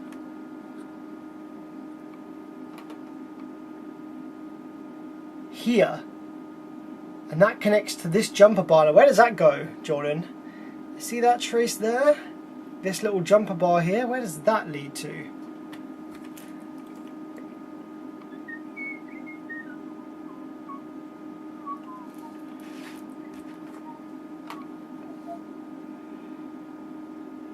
But apart from that, there's not a lot else in terms of traces that we're missing, really.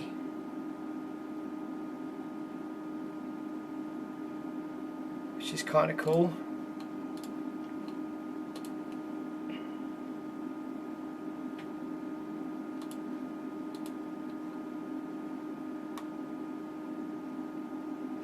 Didn't you repair one of these last year? Possibly, yes. Completely different fault, and it was a year ago, so not really remembering what the issue was there. Yeah, it does look like, actually, Jordan, that trace does go over there to protect LED. You're right. Cool.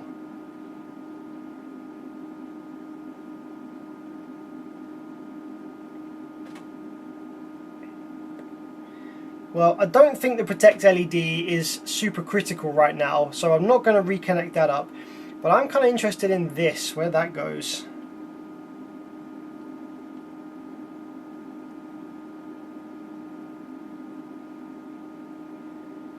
J6 goes to D10.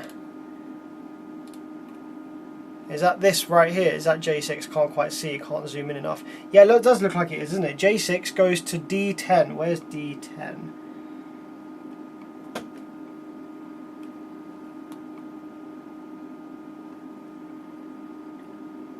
Is D10 one of the rectifiers? No, it's not, is it? Where's D10?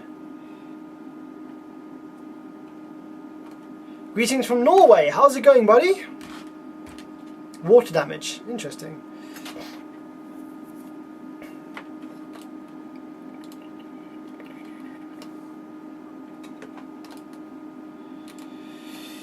Right, where's D10 then? D22? Nope. can't see what this one was called. That one was D27. So where's D10? Where's D10, Jordan?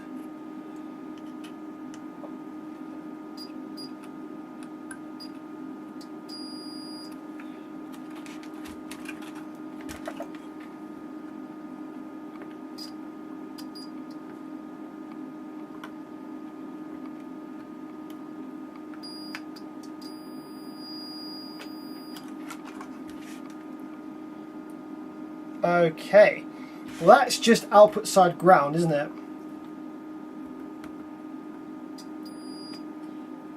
That little jumper there, that's just output side ground.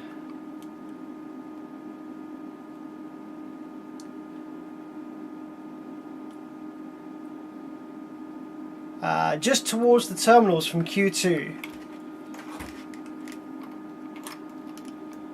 Where's Q2?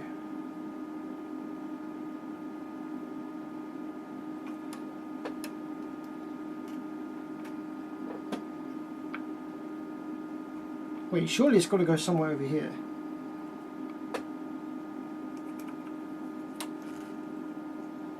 D25, D26. I think, Jordan, I think your board markings are different to mine, maybe.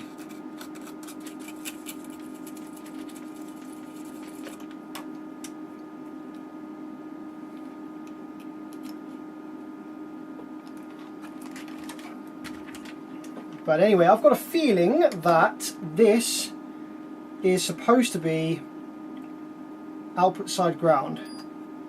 So we're going to make a little connection over here from this trace to here. I think that that's supposed to be where that goes. I do believe.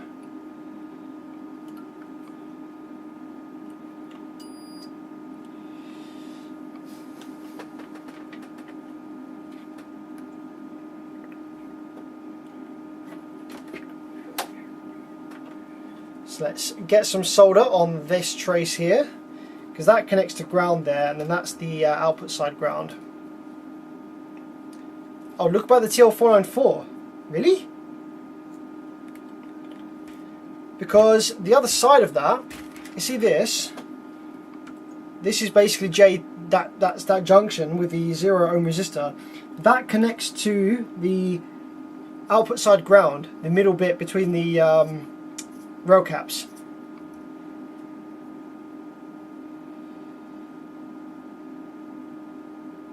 Sine Wave, what are you doing, buddy? You should be out enjoying your birthday dinner. I don't condone this.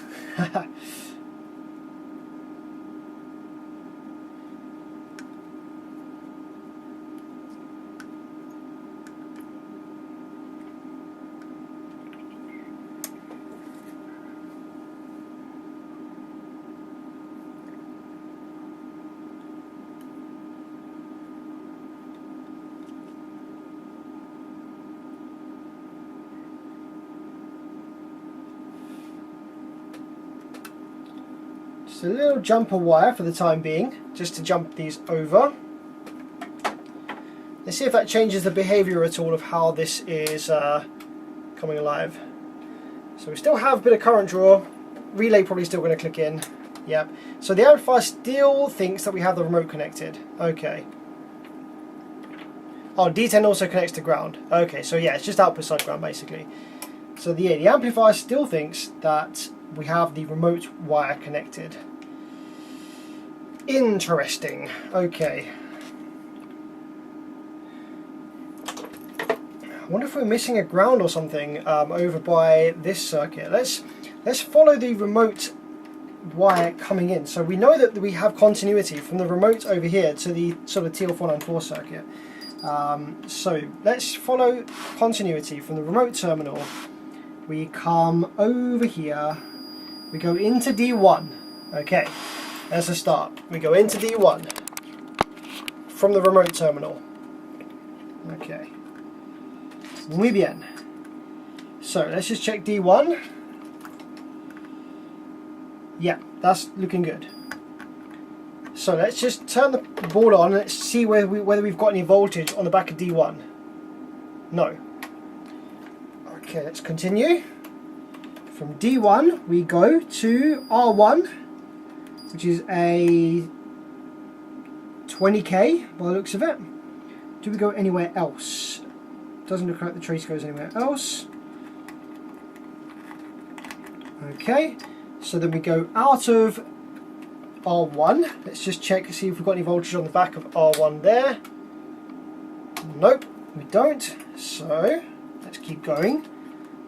After R1 we go from R1 into Q1. Okay.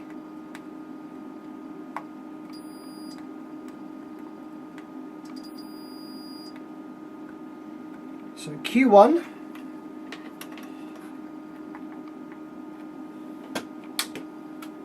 we don't have any voltage on pin 3, we don't have any voltage on pin 1, but we do have 12 volts on pin 2. If we do apply the remote, if we do in fact apply the remote, then we get 12 volts going in there on the diode. After the diode we get that. After R1 we get nothing after R1. That's really strange. So we should get, unless R1 connects to ground, and that goes somewhere else. Does R1 connect to ground? No. Oh wait, it does. So R1 connects to ground.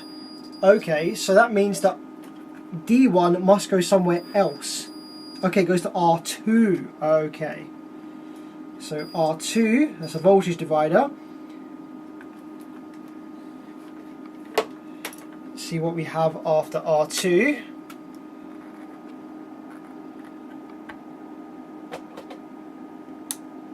So R2, there we go. There's our remote feed coming through R2. So where does R2 connect to? R2 connects to the pin 1 of this transistor right here. Sorry for my hat being in the way. Okay, that's Q1 again. And we do get a little bit of voltage there. So basically and then when we apply the remote, the voltage on the back on pin 2 of Q1 goes down, goes low. Excellent. So let's follow that through. That goes into R4 here, which is a 1K. And on the other side of that, on the other side of that, that should pull that down a touch, which it looks like it does. And pulling that down a touch should turn on this transistor right here, which is Q2. The problem is Q2 is already on.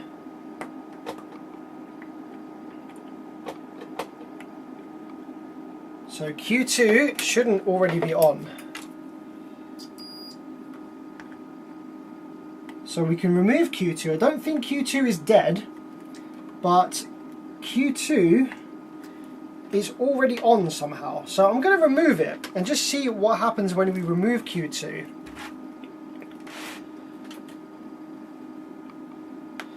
Q2 is either already on, or we're getting the 12 volts on Q2 from somewhere else.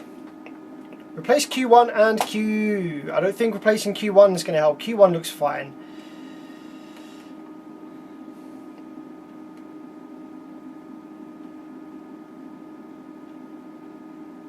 I don't think replacing Q1 and Q2 is going to help. I think they're fine. I think we're just like missing a ground reference or something over on the power supply side.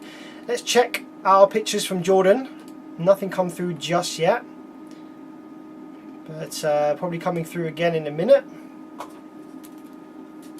So we're just going to drop Q2 out of the board and see whether that is actually damaged or whether we're getting the 12 volts through to Q2 from some other place where we shouldn't be.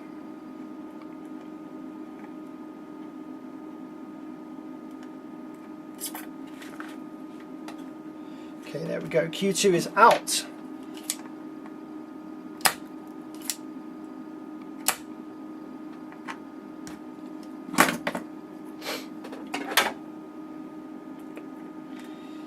Yeah, I think there's a ground reference missing. I'm just not sure where it is yet, because the part of the board that's missing over here doesn't really seem to have any traces relevant to that, so it's a bit bamboozling. So that's why we're kind of turning our attention over here to the remote turn-on circuit and working our way back that way. Okay, so with Q2 removed, if the amplifier still comes on without the remote, then obviously there's, you know, an issue somewhere else. Okay. It doesn't. So with Q2 removed, we don't actually have the amplifier coming on anymore, which is interesting. And when we apply the remote, we get obviously the sag down where we should on Q2, and then that would then apply 12 volts through to the middle pin of Q2. So let's just drop Q2 into the tester just to see whether it is actually damaged maybe. They are sent. Thank you very much, Jordan, you're a legend. No, so Q2 is actually reading correct PNP with a current gain of 132. So Q2 seems to be okay. Weird. That does appear to be behaving as normal. So we've got 12.3 there. Ah, okay, I'm seeing a problem here. So basically, the way that this Q2 is going to work, okay, is that it's supposed to have 12 volts, okay, so it's in this way round. It's supposed to have 12 volts on pin 1, okay, ready to go.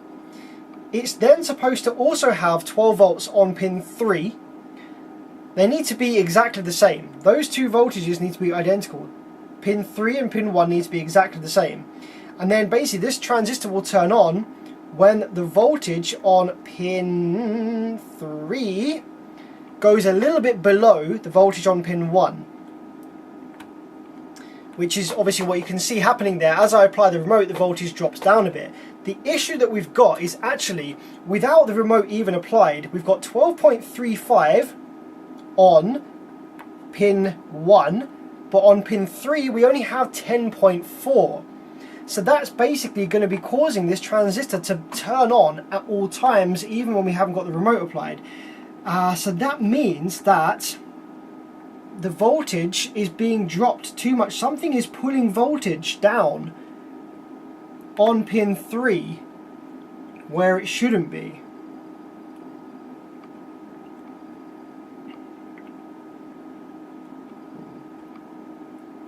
So let's follow our way back again.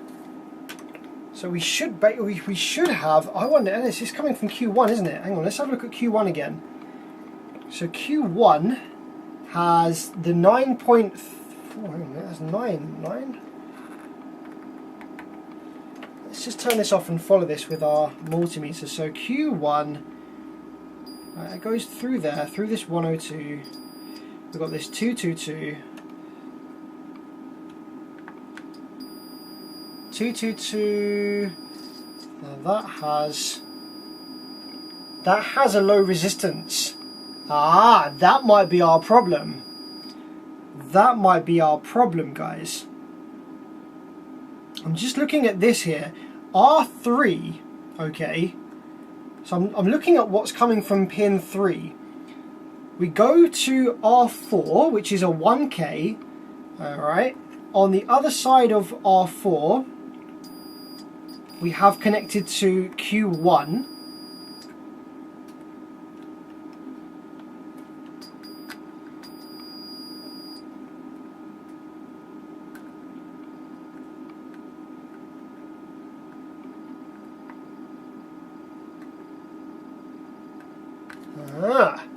I think we're missing a battery reference voltage up here possibly. So Q1 only has 9.5 volts on pin 2. I think that's supposed to have 12 volts on it from the main 12 volt supply. Q1 damaged. I don't think Q1 is damaged, you know, honestly. There'd be no reason for Q1 to be damaged whatsoever. But Q1 is supposed to have 12 volts on pin 2, and it's actually got 9.5 volts. Right, let's follow Q1. Let's follow the pin 2 of Q1 and see where that goes. I think we're supposed to have a battery reference voltage on there. So we have a via that goes down under the board here. Yep. Maybe if I can find a better reference for... Alright, here we go. Q1, we have a via that goes down under the board, and I think that's supposed to be connected to battery. Where are we? Here we go, we have a trace here.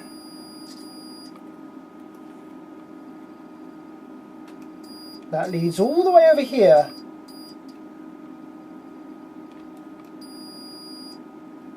Now, what's it doing over here by the output section?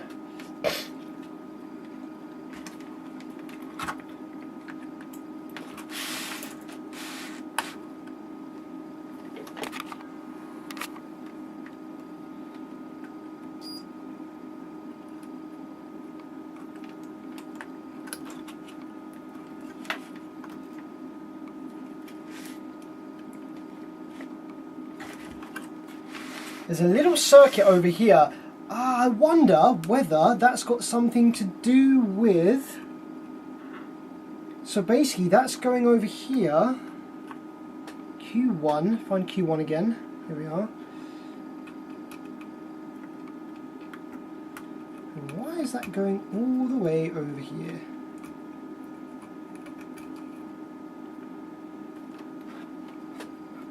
Don't tell me it's just because we've got the preamp board removed. I hope it's not, because that's suspiciously going over to where the preamp board is.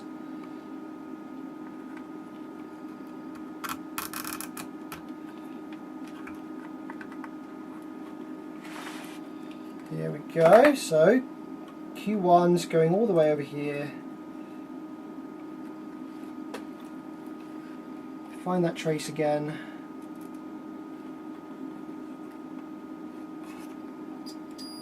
Right there. Right. Q1 has continuity over here.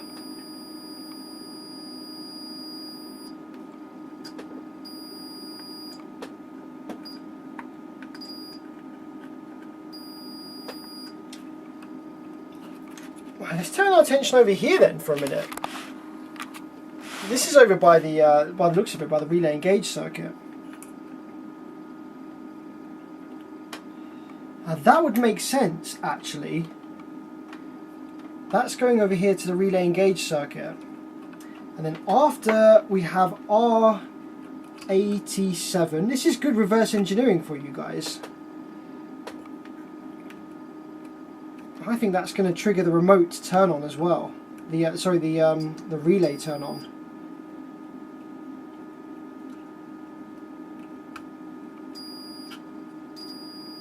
That then goes to this transistor. Now if this transistor is responsible for the relay, then we know that that's why it goes all the way over here.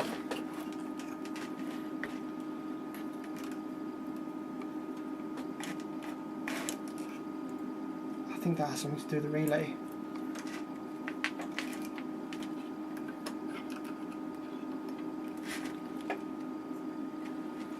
Yeah, it is. That's the relay circuit. Right, so that makes sense. So basically the relay delay is just timed based on the voltage going low on Q1. But what we're looking for is we're trying to find where the 9 volts is coming from that's sitting on pin 2 of Q1, because I think that needs to be 12 volts and we only have 9 volts there.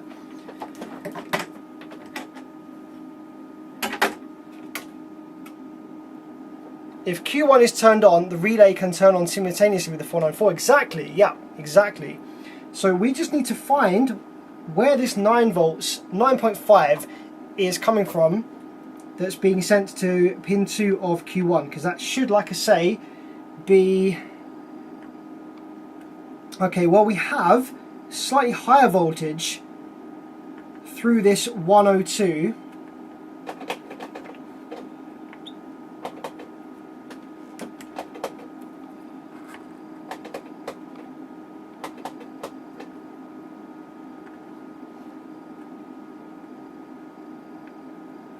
I think that needs to go somewhere else. So that's pulling that down. That's not pulling that down exactly to ground. We still have 4 volts on pin 3.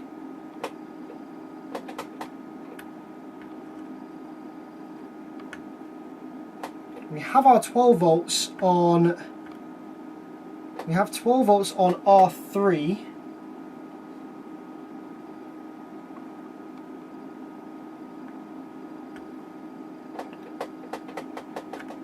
Okay, I'm going to check the resistance of R3 real quick. That's supposed to be 222, so that's supposed to be 2200 ohms. Looks about right. Oh, my multimeter camera has frozen again. One sec.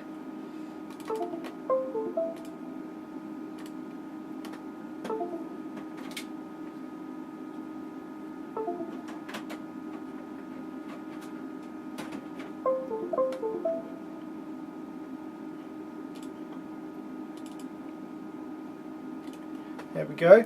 So we are getting the correct resistance on R3. There or thereabouts. Well, we got 1.88, but we're reading other stuff in the circuit, so provided we don't read over, we should be fine. So is something pulling the voltage down after? So we have 12.36 there, which is our battery voltage. On the other side we have 10.4. I think that that should be 12 volts still, but it's not.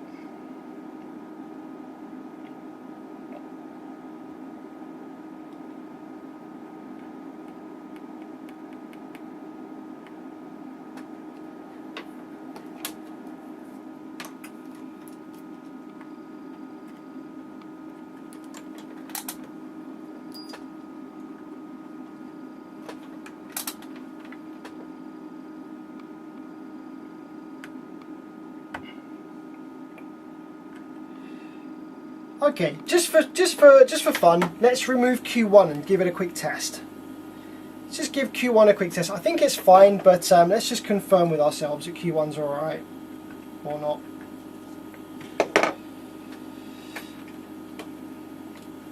The pictures from Jordan are through of the underside of the board. Amazing. Let's have a quick peek at those. I hate Meta Business Studio. It's the worst thing, honestly. I need to refresh this.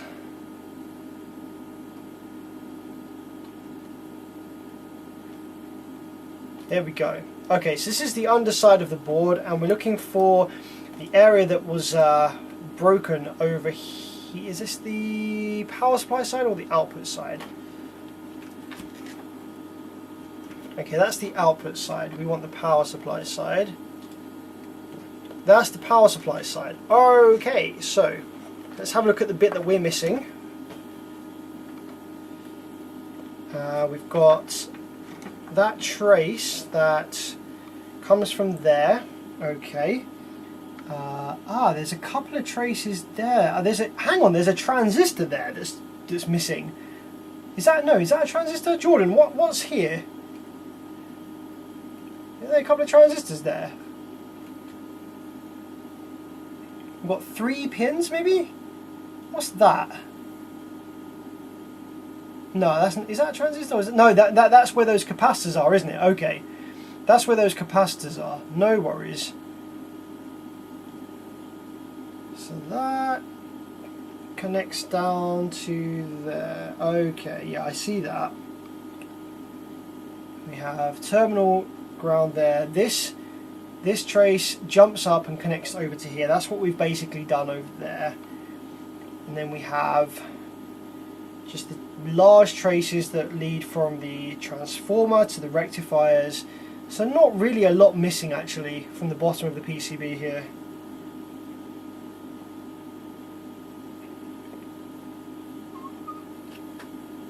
Oh yeah, Jordan, if you want to power your board up and let us know what's on, what voltage you get on Q1, that would be actually pretty useful. That would speed up this repair quite a bit.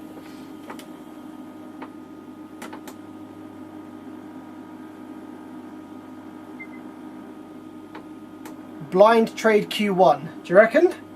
Just swap it for jokes. It's a pretty easy. I've got loads of these parts in stock. I think it's a 2X.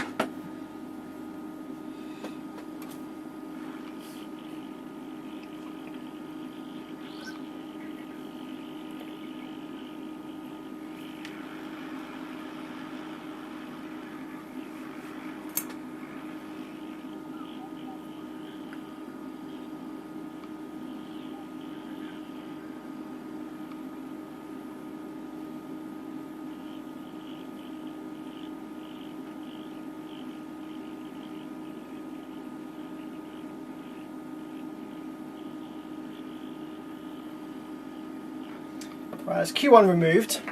I'm just going to go ahead and apply some power to the board with Q1 removed. I want to see whether we get 12 volts. I think where we're supposed to have it over here. No, we still get 9.5. So voltage is being divided.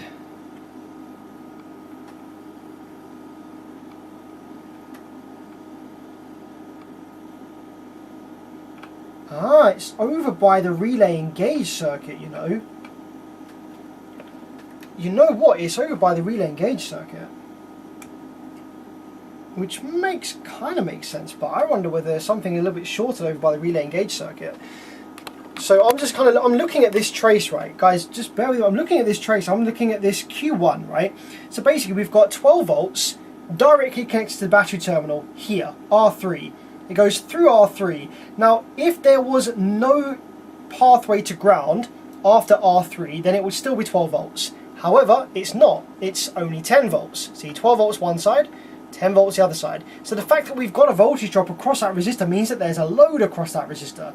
If we go to R4, we have 10 volts going in, and on the other side, we have 9.5. So again, there's a load across R4. Now, the load isn't going to be Q1 because we removed Q1. Now, what else connects to Q1? So this trace here, or to R4, that's dropping voltage across. Well, we discovered that it has continuity over here to R87 by the relay engaged circuit and all this circuitry over here. So we have our 9.5 volts on this resistor, which is R87, and after R87 we get nothing, nada. So basically that's where the current is being drawn, across R87 mostly. So I'm going to turn the supply off and I'm going to measure the resistance to ground after R87.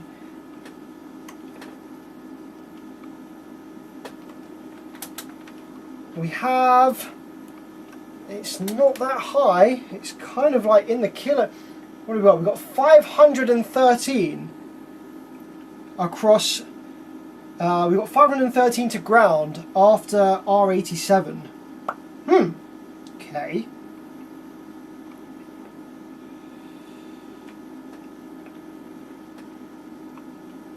Now that, I wonder,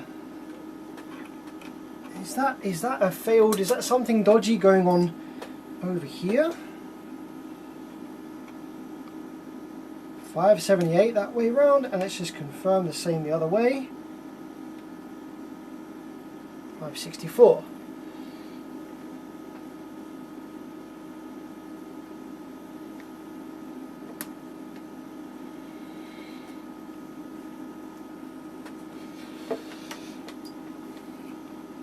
So let's just see if we've got any shorted stuff over here. So we've got this diode here, which is directly after. You see that this diode here, D32, is directly after R87. So we've got our 500 ohms to ground here. So what do we have after the diode? Okay, we have a higher resistance to ground. So that means that we must have something else. We've got this 203 right here. What else connects to R87? We have this transistor right here, Q40 something, 40A I think it is.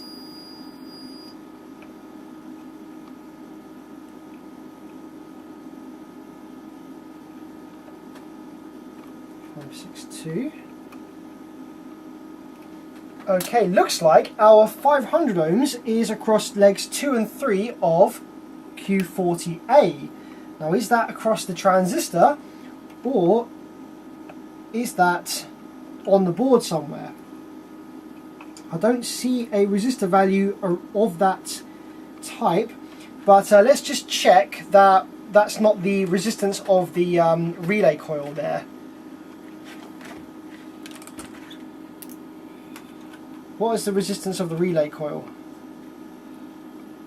156. Okay, so it's nothing to do with that.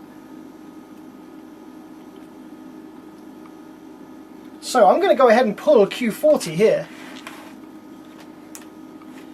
This is weird. This has got nothing to do with the burned rectifiers.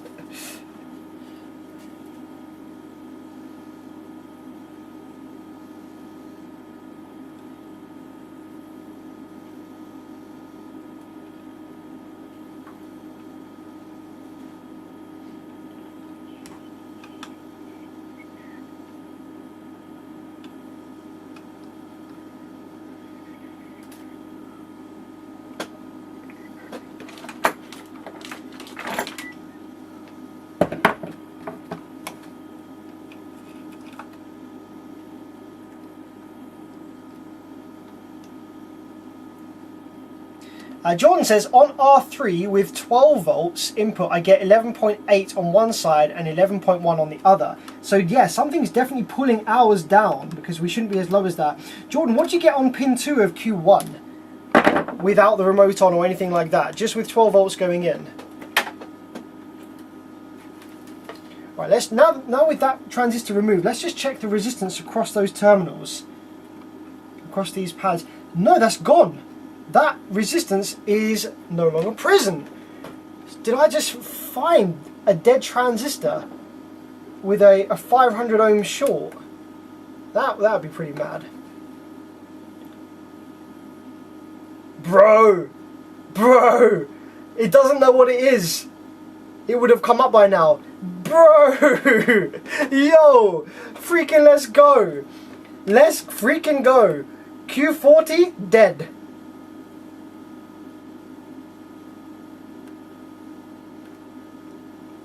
That is that even a, it says BK42? Yo! Why is that dead? That has got nothing seemingly to do with this failure. What?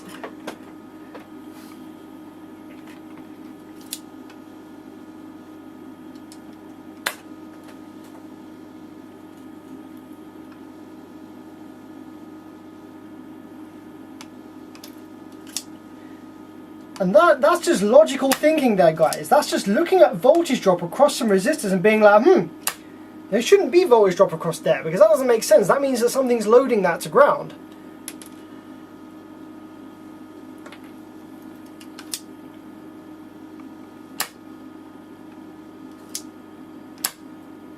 No schematic, just reverse engineering, tracing, looking at stuff and trying to figure out if is that supposed to be like it is or not.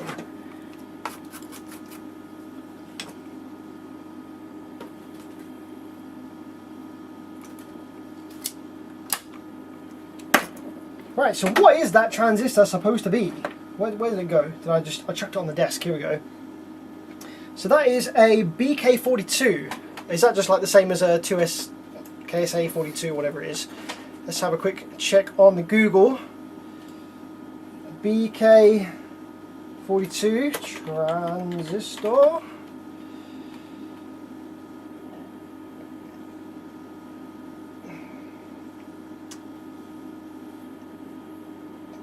I think it's just an MPSA 42. I think. It also has BS 170 written on it, but I don't know if that's actually the transistor. Oh no, that is the transistor. BS 170. Okay, BK42 is just going to be a date code. So this is a field effect transistor. N-channel enhancement mode. N-channel enhancement mode field effect. Hang on a minute, that's a MOSFET. That's a FET. Well, no, not a MOSFET. That's a FET. It's a FET. Is that a FET? What can I replace that with?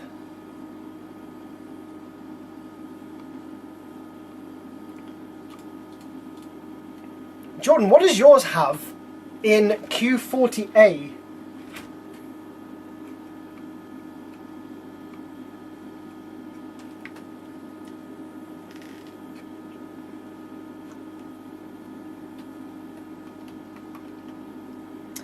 Yeah, Q1 goes to ground on power off, but Jordan, what does Q1 have without your remote connected?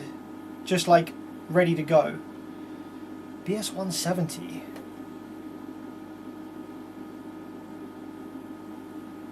Drain gate source, it's a weird pinout as well. The gate's on the middle leg.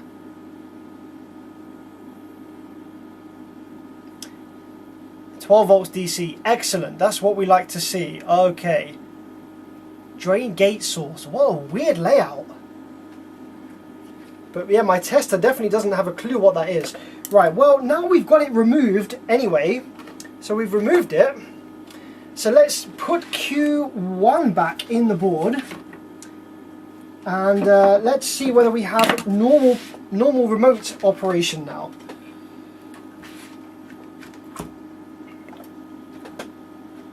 I'm going to just freshen up the pads here for Q1, which is right there.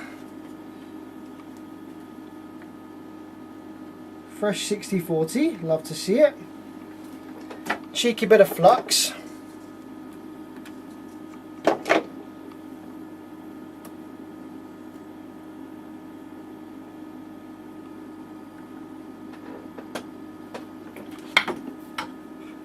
Jordan says, "I don't see a Q40A, it's right by the relay." So look, Jordan, if you take a look, Q40A is right over here. There's two transistors and it's the bottom one by the relay. It's probably actually going to be hidden. It's going to be hidden under the preamp board. So this is the preamp board. So if you remove the preamp board, if you want, then it's hiding under the preamp board.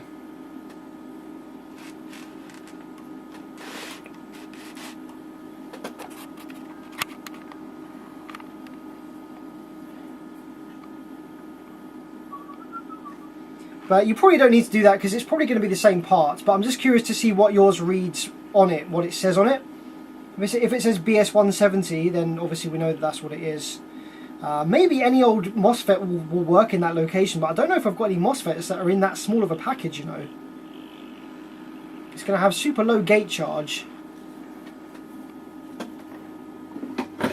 Try reversing the FET in the tester. Alright, let's give that a quick go. What did I do with it? Bench somewhere, here we go. So let's just reverse that in the tester just to see whether it can read it now.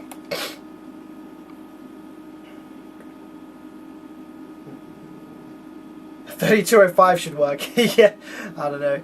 It's a BS170 in mine, yeah. So my tester should be able to read that as a MOSFET, but it can't. It's just no unknown part. So basically it's buggered.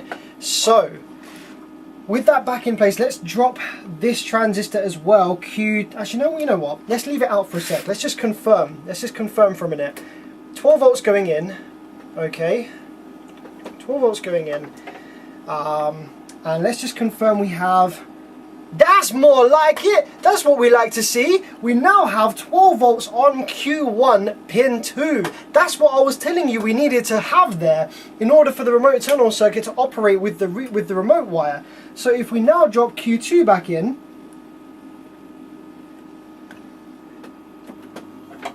then that remote turn-on circuit should operate normally.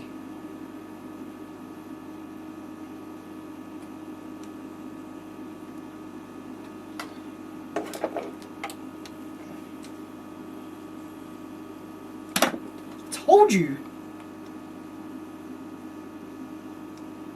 I don't know who I'm saying told you to, because not you guys. I'm just talking to the amp repair gods, I guess, that were looking down on me saying, "What are you doing?" I was like, look, I'm in the zone, man. I'm finding problems. Let me cook. Right, let's get you soldered back in.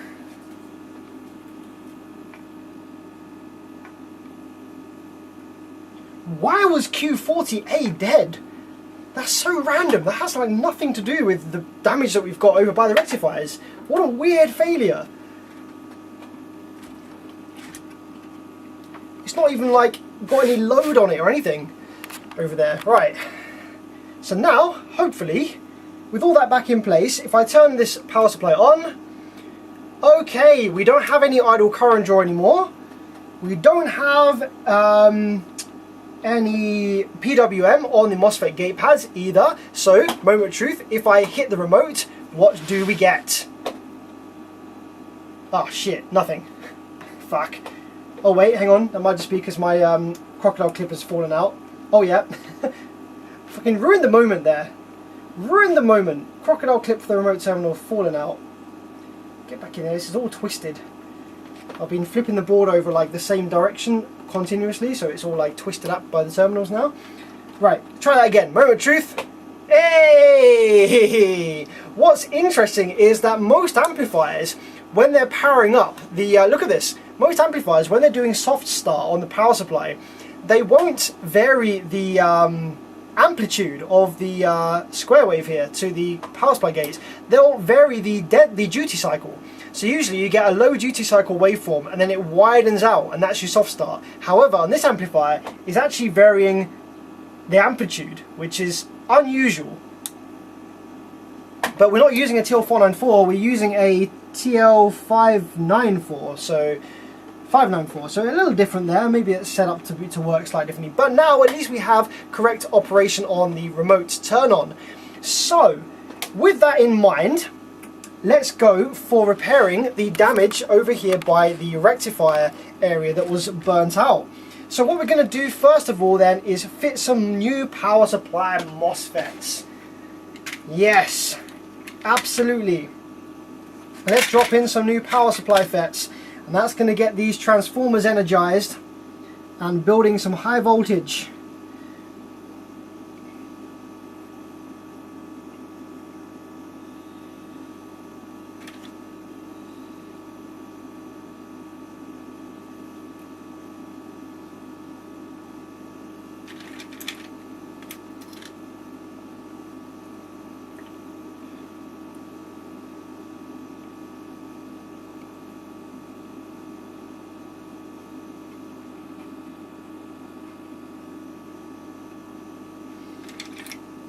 Now the MOSFETs I'm dropping in here are IRF 1010EZ. These are the kind of FETs that I'm using in like super low power stuff, or they're kind of equivalent-ish to 50N06, and they're not too far away actually from 3205s.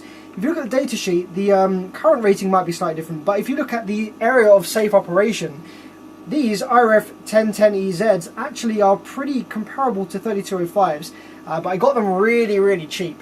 So that's why I'm using these here, because again, we don't really care about this amplifier. So I'm just dropping these in here. But they're actually pretty okay FETs anyway to use.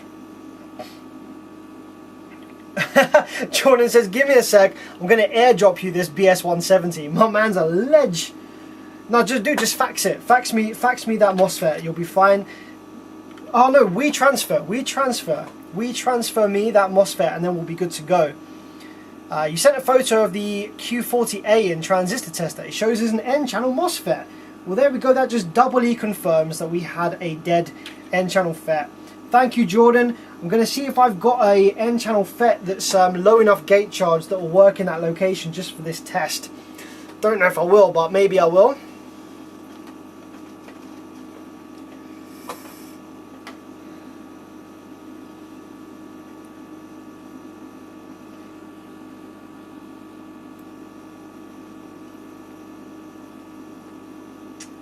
Okay, let's turn off the hot air gun, stop that buzzing away. A loft mission for the N-channel FET. I don't honestly think I'm going to have, like, I barely ever come across MOSFETs in that tiny package, so I can't think what amplifier I'd have in the loft that would have one of those. I might have something in the drawers here.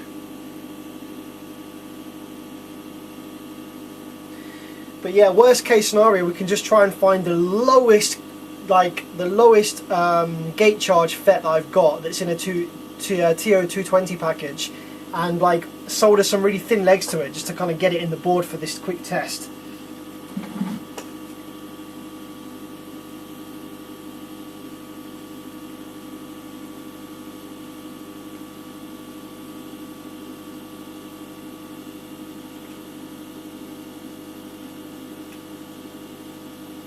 This is the kind of repair that I'd love a glass of wine with, not gonna lie. This is a good vibe, but I don't have any wine because I've been stingy and I've not bought any wine from the supermarket in ages because it's expensive, man.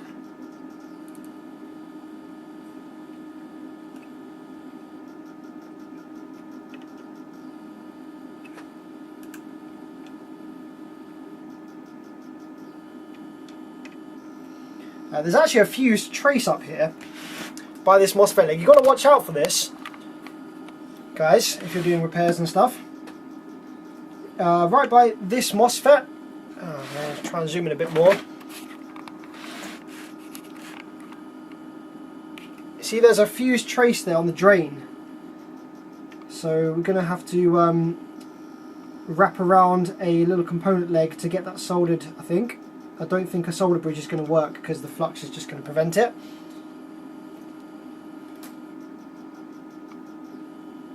So you just want to grab a little component leg like this, turn it into a U shape and then wrap it around, make a contact. Ooh.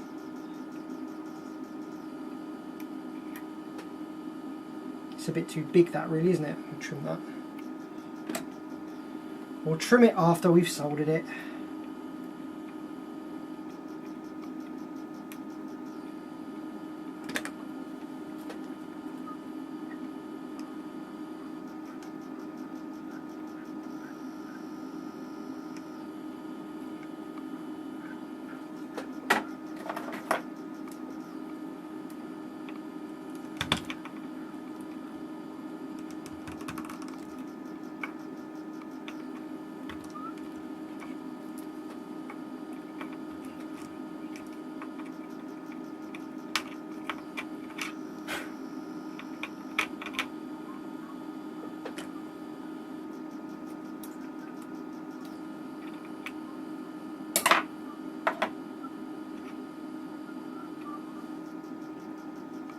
There we go, there's no more of those on the board.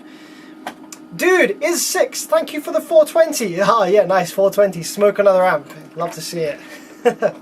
Thanks for that, buddy, appreciate that, thank you.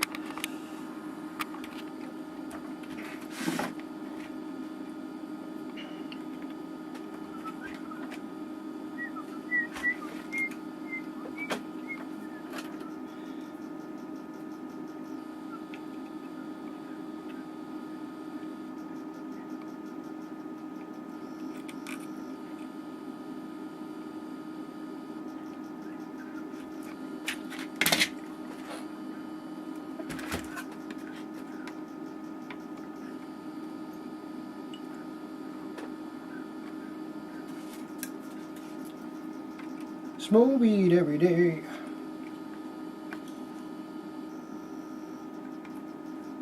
Smoke fets every day.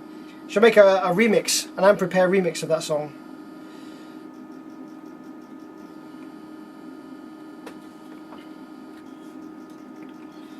Oh guys, by the way, guys, how would you like to make me a little bit of money right now? Does anyone fancy making some money without having to do anything for me?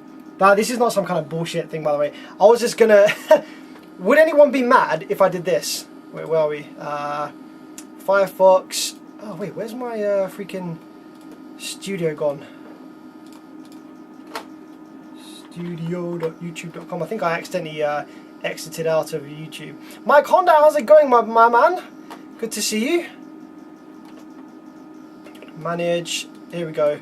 So guys, would anyone be mad if I click this button right here? Insert ad. What have we got? I got 127 people watching. Dude, guys, thank you very much. That's one of my biggest streams. That's freaking awesome. Thank you very much, guys. Appreciate you. So while I'm soldering these power supply FETs in, do you guys mind sitting through what, like a 10-second ad? And that will make me some money for free? What do you reckon? You gonna be mad about that? Jans has just joined the stream. I've seen some pretty amazing and intensive repairs, but what on earth happened here? This is crazy. This is crazy. Yeah, this a bunch of high current through the transformer secondaries, and we don't really know why yet because we haven't found any dead output FETs and we haven't found any dead rectifiers, but something drew a monstrous amount of current somewhere in between the rectifiers and the transformer secondaries, which is really, really strange. So yeah, guys, I'm going to give you an ad, okay? Please don't go anywhere. I've never done this before. But I'm going to give you an ad and let me know what ad you get. We can chat about it afterwards. What advert do you get? Because that will tell me a lot about you. Okay, ready? 3, 2, 1.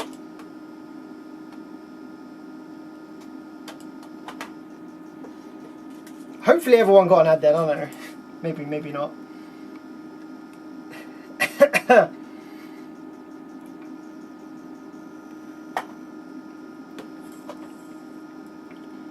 So what advert did everyone get? Oh, we've got ad blockers, of course. Yeah, I use ad blocker myself. So did you get an ad, yes or no? And if you did get an ad, what the hell was it for? BNA said I hit skip. No, I hate ads as well. It drives me freaking nuts. But seeing as I'm just sitting here soldering these power supply FETs, and I thought, hey, why don't you guys help me make a little bit of bread? Tesla. What ad did you get? Tesla JD. Oh no. I also hit skip, so I couldn't tell you what it was. Jokes. Ad block maybe. Hair loss ad. Yeah, that's what I need. I get them hair loss ads on Facebook as well, you know. Facebook knows somehow. And it's like, how to treat your hair loss problem. I'm like, fuck off. I'm bored and happy.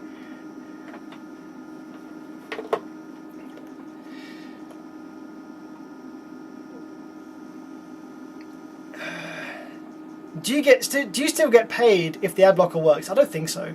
Cheese and clothes. It's a good combination.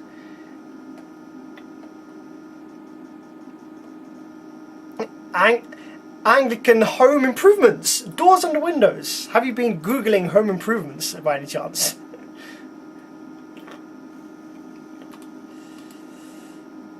They don't bother sending me anything because they know I never bought anything from an ad. Do you know what I do, guys? Right, here's a life hack for you, right? On the YouTube mobile app, obviously you get ads on the YouTube mobile app. If you open a video and you get an ad, quickly close the video, reopen it again, get another ad. If you keep opening and closing videos, then YouTube logs that as an abandonment of the video. And so it gets to learn that you don't like ads and that you abandon content if you see an ad. Therefore, it will serve you less ads going forward because it tracks you and logs you as a low tolerance for ads.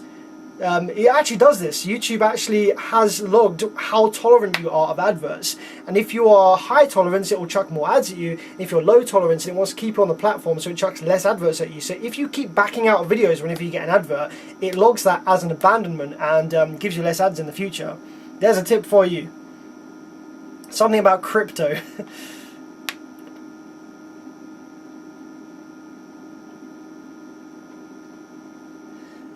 Iz says try again, I switch it off. Now I don't want to give people 2 ads in like a 5-minute period, or everyone will disappear. So I think we already dropped a few viewers. Hey Sam, I recently purchased a Powers 15K 1-ohm version. Everyone applaud Michael in the live chat right there. That is a solid purchase. Good job. Freaking awesome amplifier. I am wiring my subs to the amp at 0.5 ohm. Okay, so you got a 1 ohm version at 0.5. That amp's going to behave like a 30k. Jesus, provided you're rising high enough. My electrical is good to support 40k.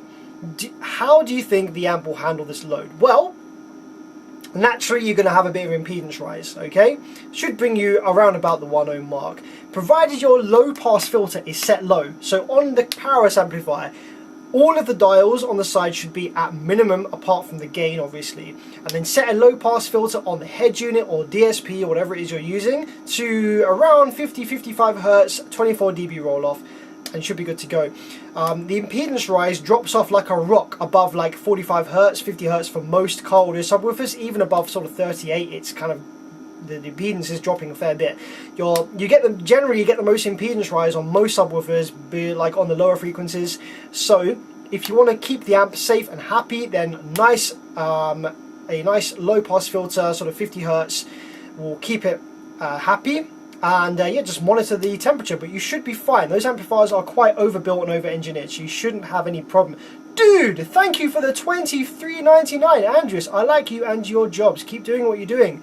Thank you so much, my man. I really appreciate that. That's crazy. That's a big amount of money to throw to some idiot on YouTube. So thank you very much indeed for your donation there, dude. Appreciate you. Thank you for watching, and thank you for joining in. That's awesome.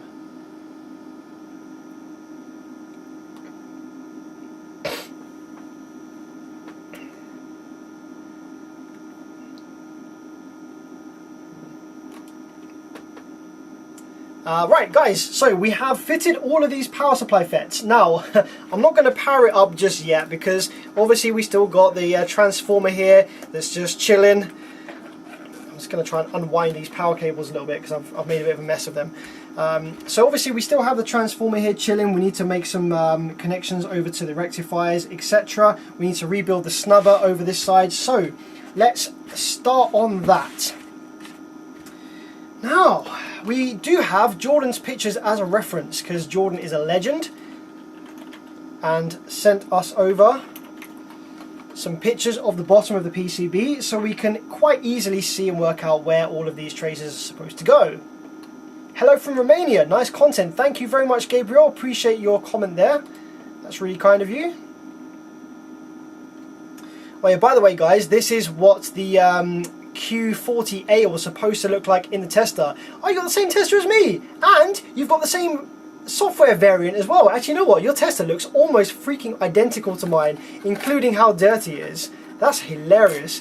I'm glad you managed to get one that that has the decent software version. Look at this. Our testers are like near on identical, even down to the kind of solder junk on pad 1 of the SMD test location. That's hilarious. Look at that.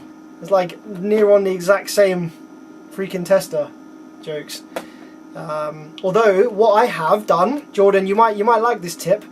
What I've done is I've soldered some sort of like strandy cables to 1 and 3 here. And what that lets me do, Jordan, let me show you. Your world is about to be blown right now.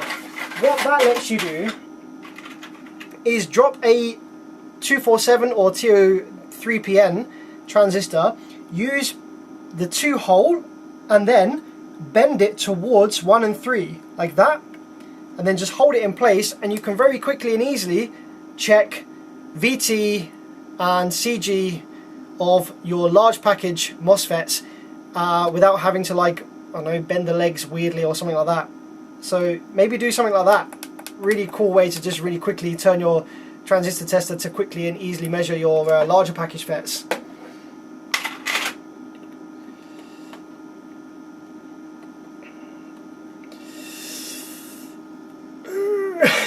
Legit Skill says, damn, didn't know the board had a hole in it. Oh yes, we have the hole. Right, so yeah, let's take a look at your picture there for the bottom of the PCB real quick, and let's work out where our traces are supposed to go. Okay, here we go. So, let's turn our board round to mirror yours. Okay, so we're supposed to have a trace that goes from, let's just see whether you can see my screen there. Okay, trace is supposed to go from here to there. This middle one is just your ground, and that's supposed to connect to this big ass trace there. That's easy.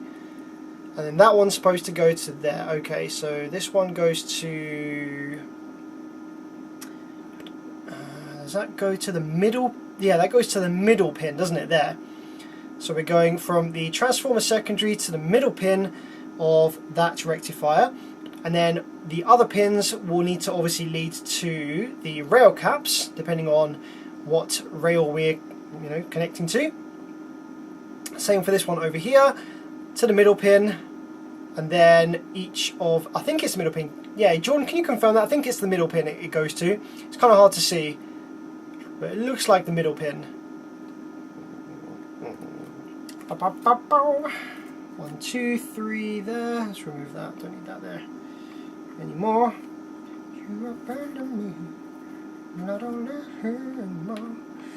It's tempting to do this from the top of the board rather than the underside. Do you know that it has a bunch of other functions, including a signal generator? Yes, I did. I've had a good play with it. It's quite the handy tool, isn't it? It's quite the handy tool.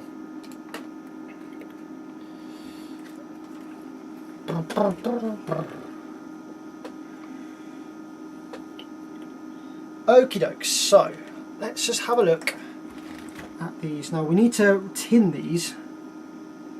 I'm actually thinking of going over the top of the board rather than under. I don't know, what do you think? I could go over the top here.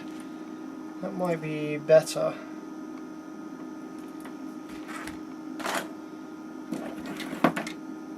How many years have you been doing this? Does it earn well, or is it just a passion? It earns okay. I'm able to like live somewhat comfortably. It's not a big money maker for sure, but the important thing about it is that I enjoy it. So basically, it's kind of like I'm not working. So it's a bit like having a hobby that kind of funds your living, and as long as you're able to, you know, comfortably live and enjoy yourself, then that's worth a lot in my opinion. I could definitely be earning like 8 times as much as what I'm earning now with some kind of office job, you know, some kind of boring ass thing that takes up all my time, no social life, no family life. But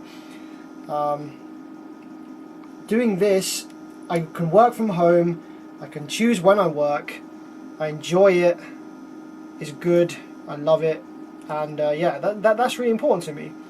That's more important to me than the bigger paycheck. As long as I can happily support myself and I'm comfortable. You don't need to be mega rich, you know? Simple things in life. A lot of the best things are free, you know?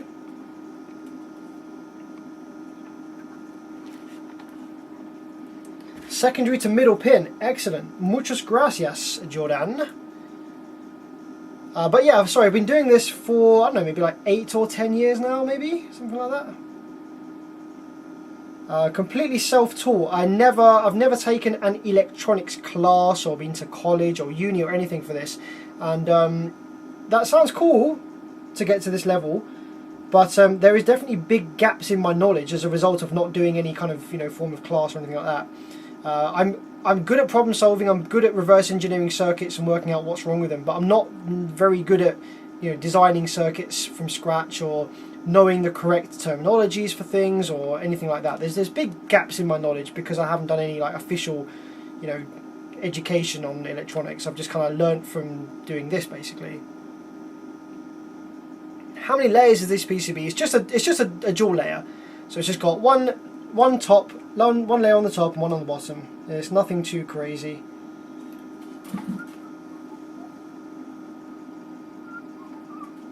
Okay. Muy bien. Let's grab some wire, some nice thick wire, I think, and let's get to jumping over these traces.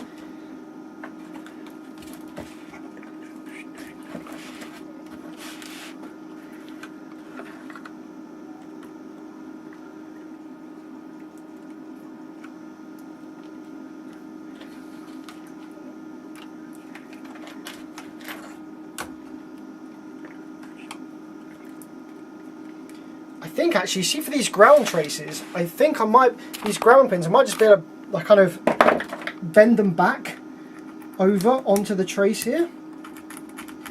I can't remember if that went anywhere else. Let's check Jordan's picture. So these grounds, now they just kind of bend over, so I'm just going to bend them over on themselves. Connect them up to this trace here.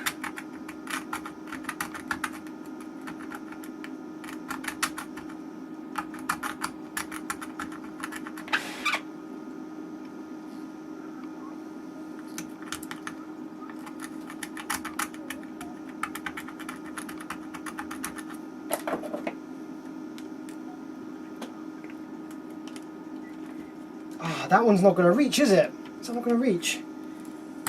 Get rid of some PCB there.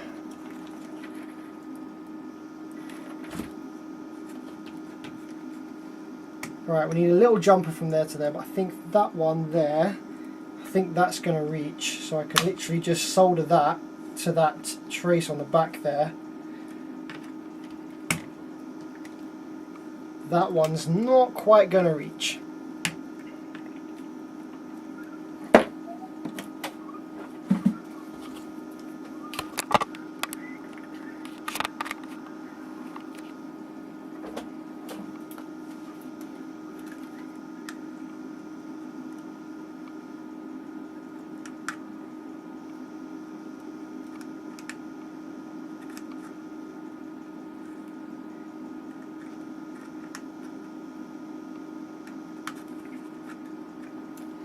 You know what, let's bring out the big guns for this one.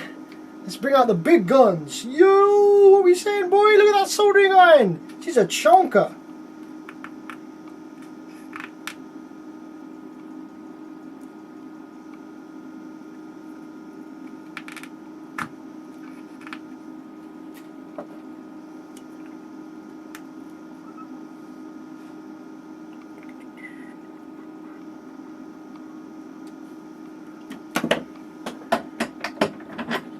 Okay, and now we just need a little jumper from here to here. Let's see what we got. It doesn't need to be particularly thick because it's a very short little bit, this. I wonder if I could just use a bit of this wire maybe.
Yeah, this soldering iron is like, I wasn't asking you, I'm telling you. You're gonna get on there. Doesn't matter if you like it or not. 200 watts of 1993 Weller action for you right here.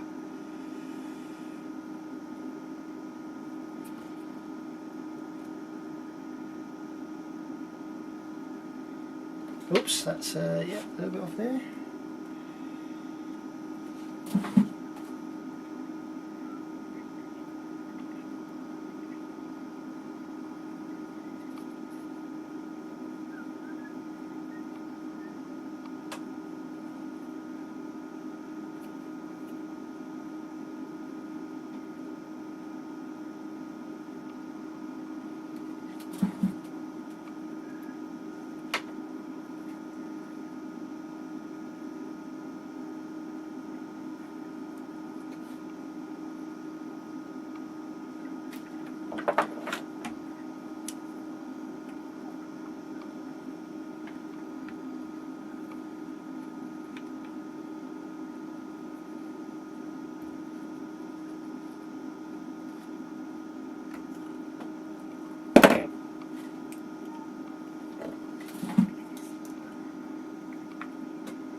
There we go, that's nice. I mean, it's not nice, but it's connected for this quick test.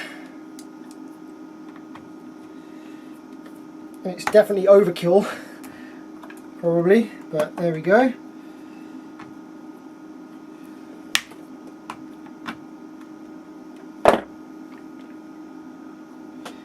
Yeah, that's a bit overkill, but it's fine, it's nice.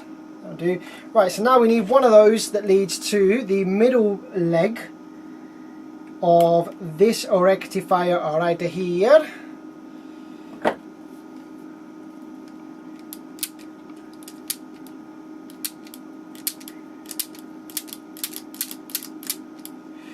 Because the this wire has got hot, it's like very stretchy now, so it won't like, it doesn't want to strip.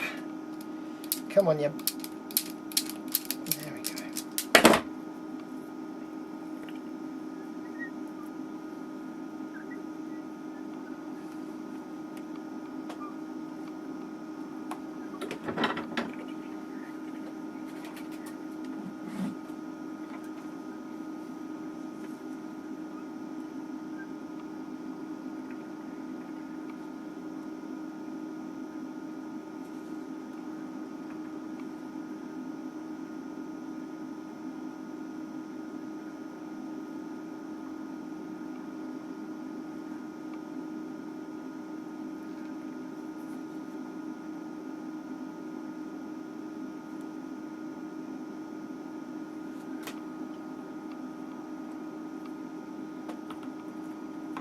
A little bit of flux on that transformer wind there, just to kind of help it on its way.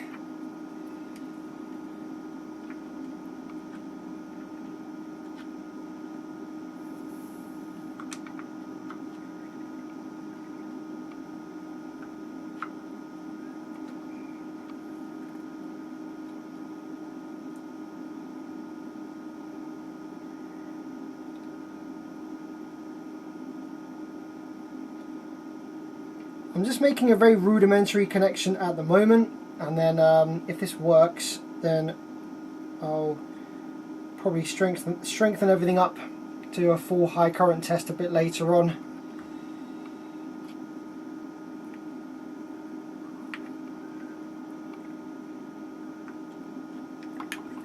Bit more solder on there needed, I think.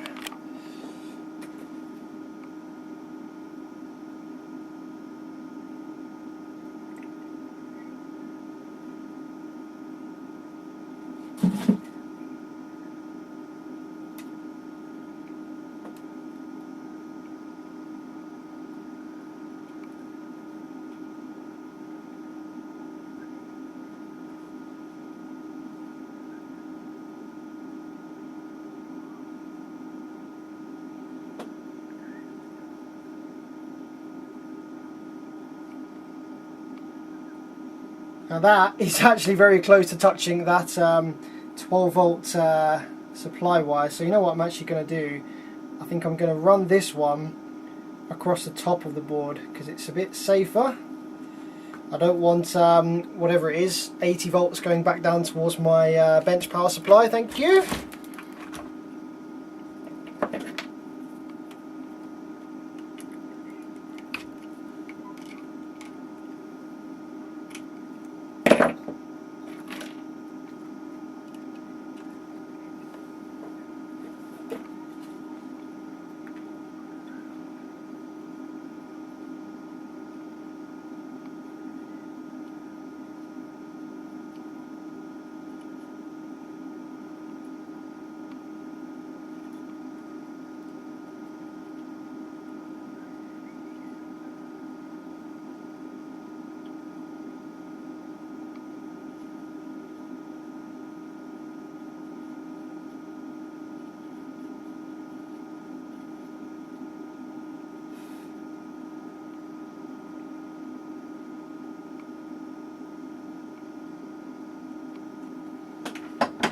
That'll do for this quick test. And we want to go down to this this rectifier here.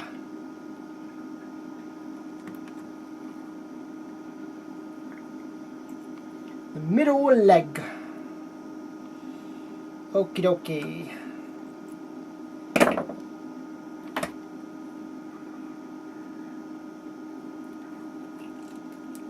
How's it going? How's it going, Simewave02, my man?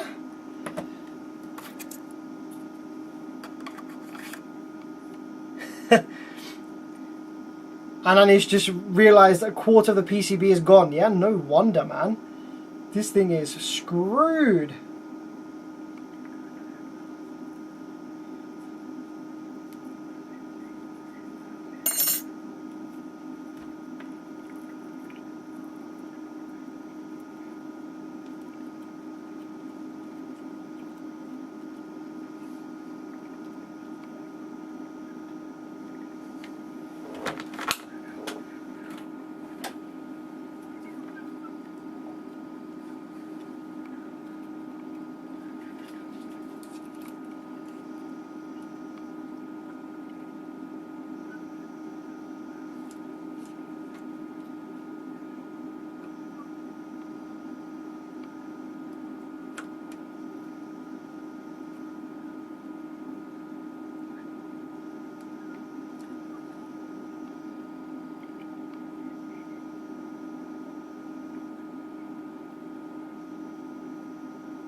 Okay, that's just kind of tacked onto, onto there like that.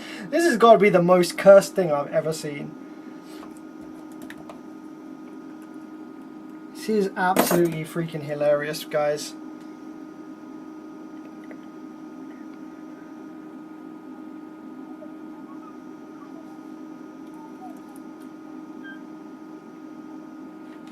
And then lastly, this other rectifier.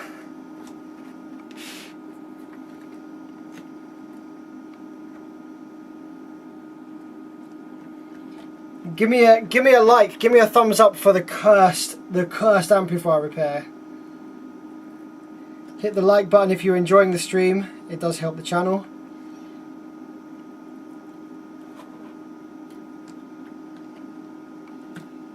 And if you discover this stream this evening and you've never come across my channel before, consider subscribing. I do all kinds of electronics repairs, mostly amplifiers, but some pretty fun stuff, and I teach you how to do it along the way as well.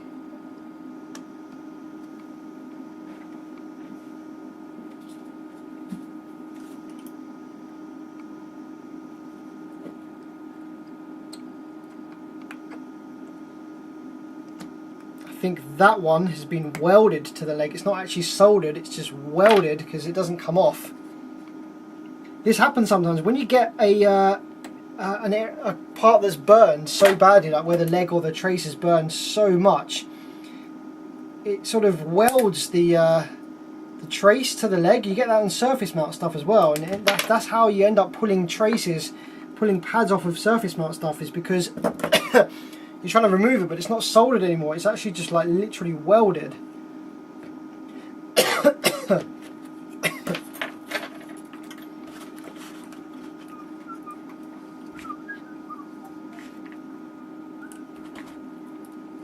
Right, now we need to connect a little bit of wire to this one in here as well.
Okay, that's connected nice.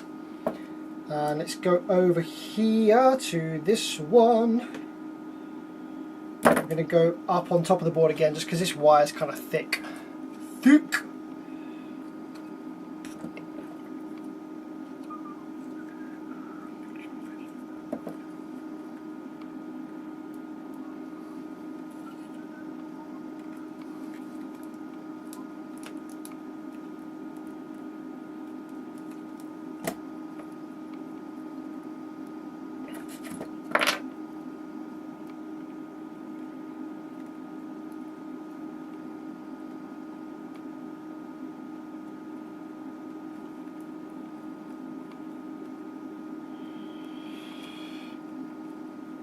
Okay guys, we're actually scarily close to powering this up fully for the first time and seeing if it makes any audio. The only things we haven't reconnected really is the trace for the protect LED, but we don't really care about that right now, do we? That's not important right now.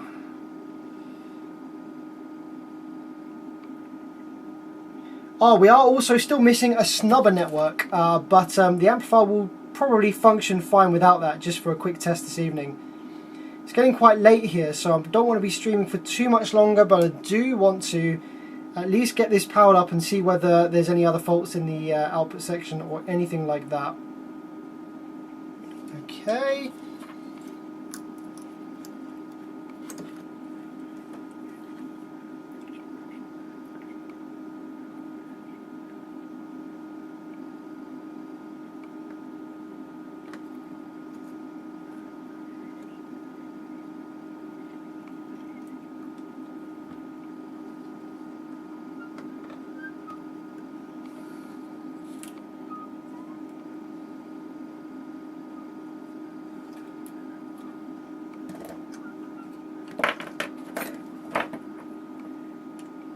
Yeah, it's about 10 PM here in the UK, so it's not too bad, but it's getting on a little bit. Gone are the days of streaming till 5 AM. I used to do that.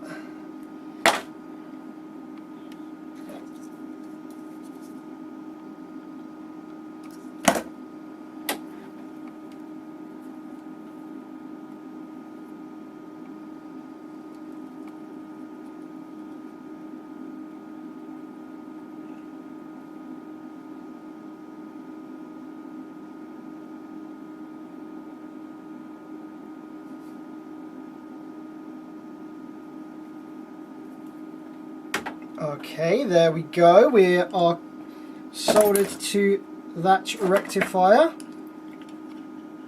And we're just gonna want some connections to the rail caps now. This is cursed AF.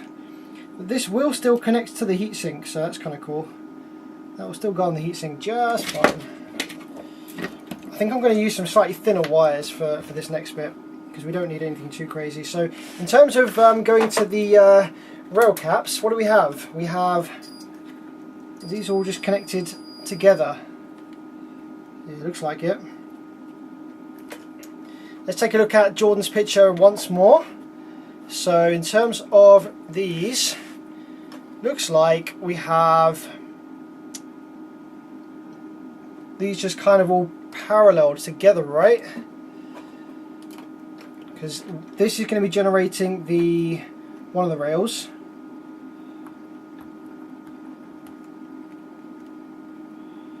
Do we have continuity over there to one of these rails? Okay, that's generating that rail.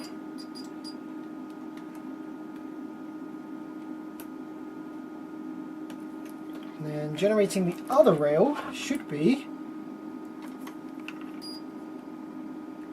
Ah, it's blown, isn't it? Of course. So one of the rails is connected, the trace is blown there, so... is it positive rail that we've got? Yeah, so we've got positive rail. So negative rail is connected to this trace, which I think is supposed to be connected to this trace, maybe? Let's have a look. Or is that ground? Negative rail is going to be over here. Yeah, that's negative rail. So that should be negative rail then there by the looks of it, and that's positive rail. So we need a little jumper wire over here from this trace to this trace right here, it would appear. Okay, let's see what we've got. From there to there. Okay. Can we do it with...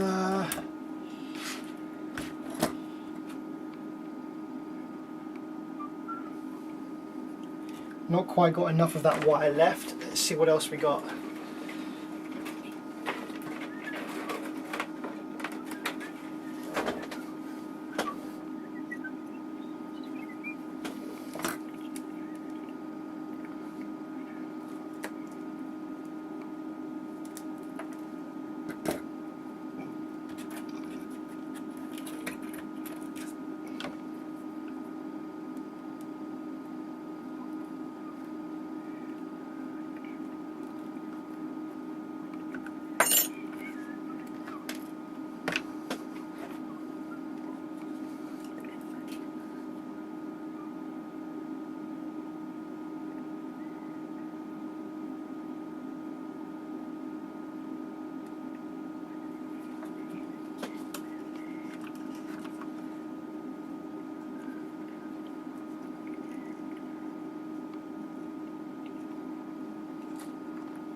There we go.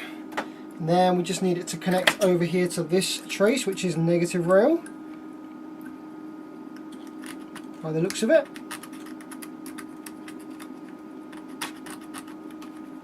Let's tin that trace there.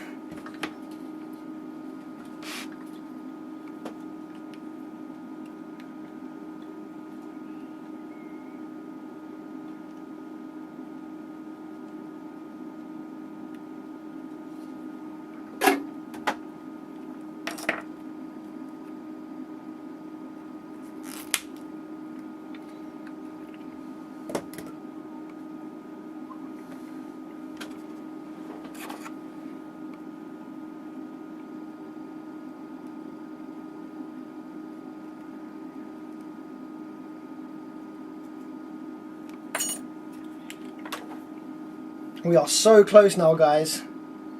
We are so close.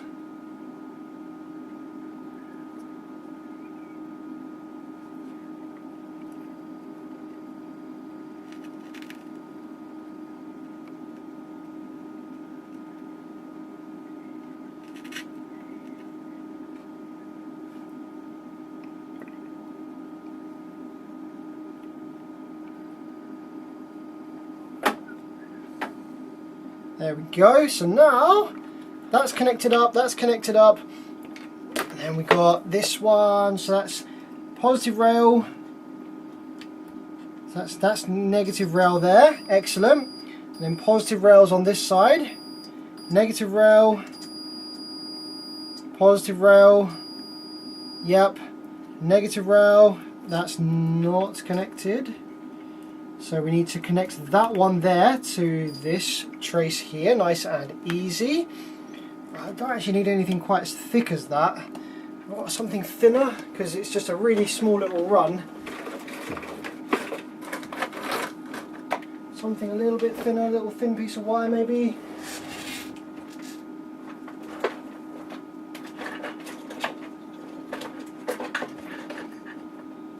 Right, okay, let's just roll with it. That's the wire we've got on the bench for this quick test.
doesn't work because it's too stretchy. It's going to have to be a blade.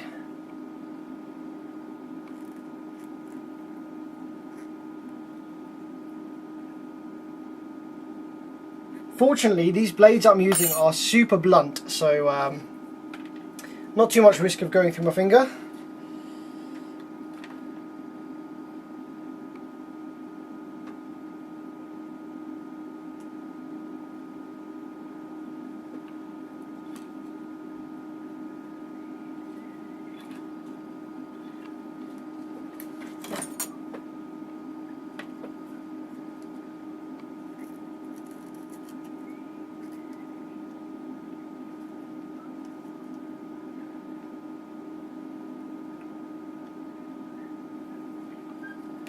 And then this other one needs to go to positive rail. Now, where's our positive rail trace?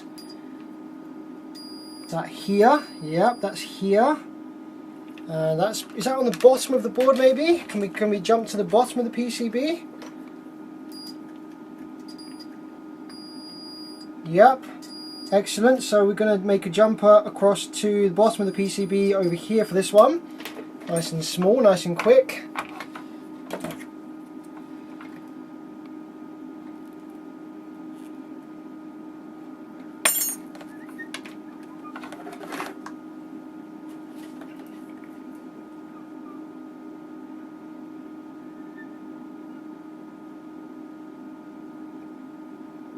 We're a couple of solder connections away now, guys.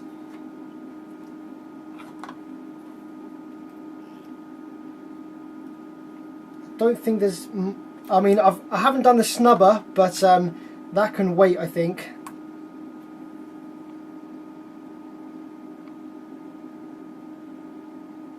It's not super critical just to get a little bit of audio out of this, I don't think.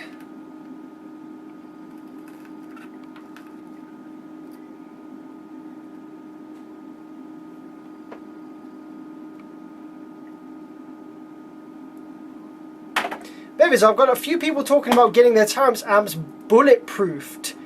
Anyone know what mods they're having done?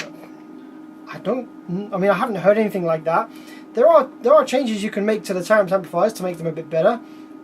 A lot of the time, sometimes the output MOSFETs the Taramps are using aren't actually the best ones. Like the Smart 5 base, I think, is using from factory the IOF B4127. Which is really not ideal. I'd use the 4227 is much better suited. It'll be much better for the Smart 5 base. So maybe something like that. Maybe they're just doing mods for vibration damage. Not sure. I haven't heard anything about that myself. Which places are offering those services out of interest?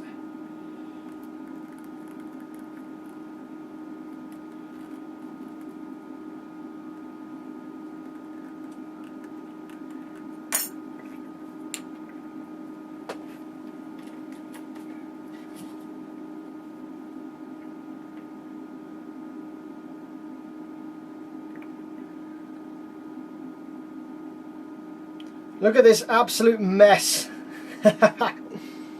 This is fun. This is the kind of stuff I signed up for when I wanted to do electronics repairs.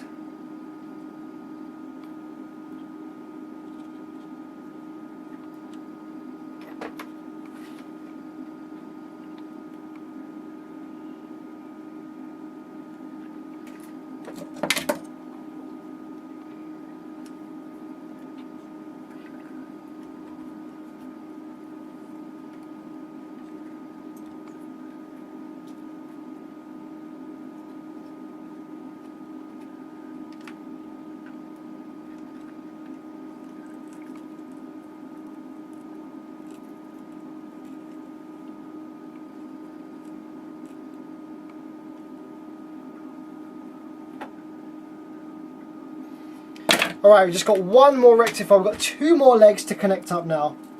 Just two more legs. And we are ready to rock and freaking roll, guys.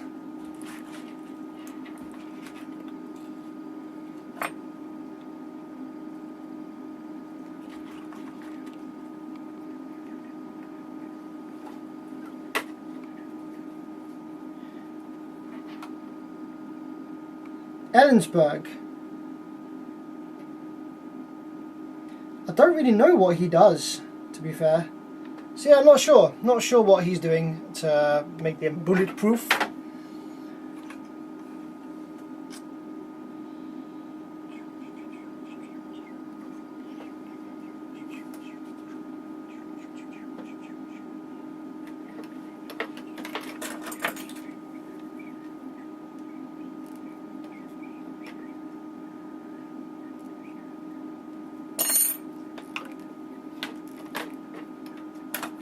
Two more legs and then we can power this up and check for audio.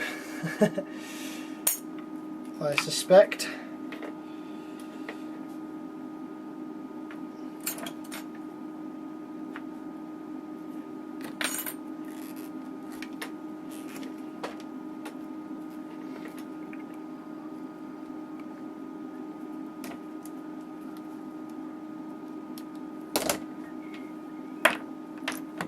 Who would install this in their own car? Nobody. No, this is never going back in a car, trust me.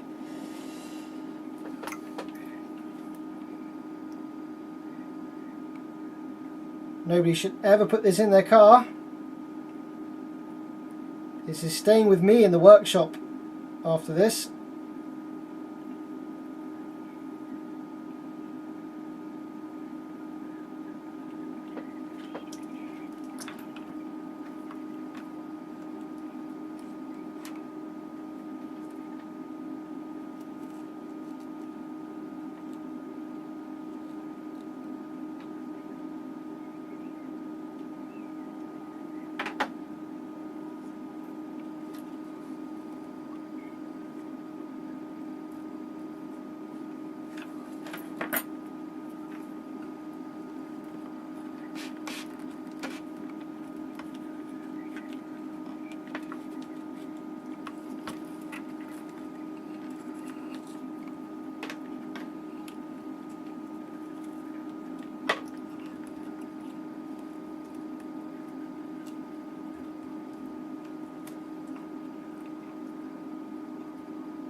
I'm just clearing a new pad to solder this one to.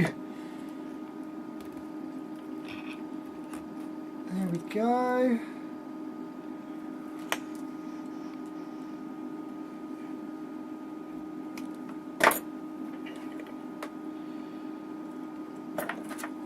Can you speak on the mods you did for Rawcat? Pretty sure you said you did some on his Smart 3.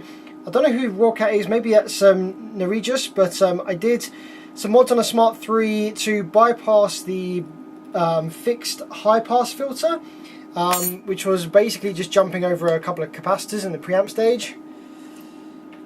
I think that's all it was. I think I might have done some work to the drive circuit as well, just for cooler operation. I can't remember. That was a while ago now.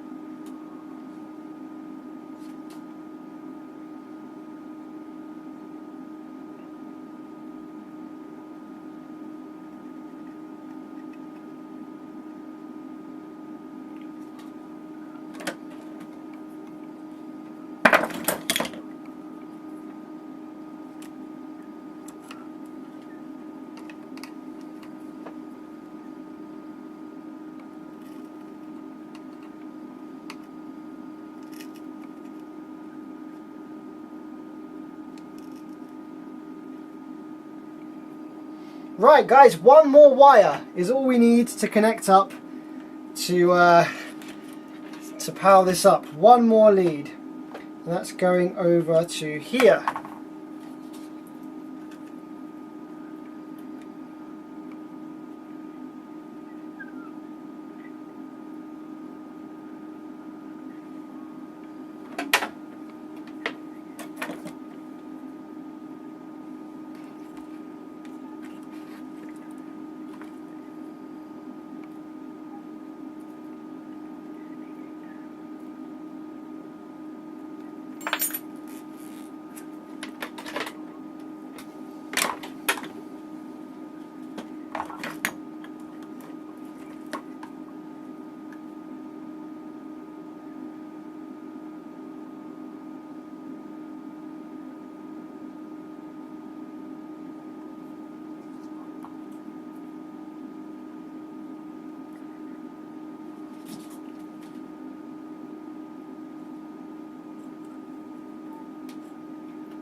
I'm not happy with how that was sitting. Let's try that again.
There we go, over to this pad right here.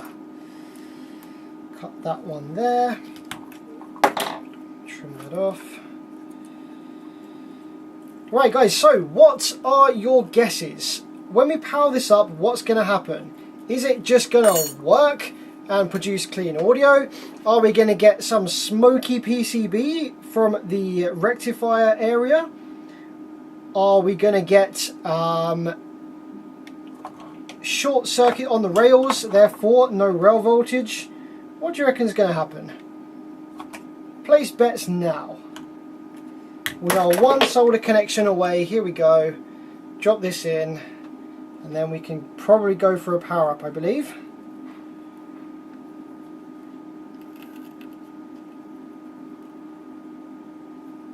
There we go. Right, ladies and gentlemen, the time has come, I believe. We'll do some multimeter checks just to make sure. First of all, man, this is the most jankiest thing I've ever seen, and I think I've ever done. Do not copy this. This is literally just rushing to get something connected for a live stream. Never do this.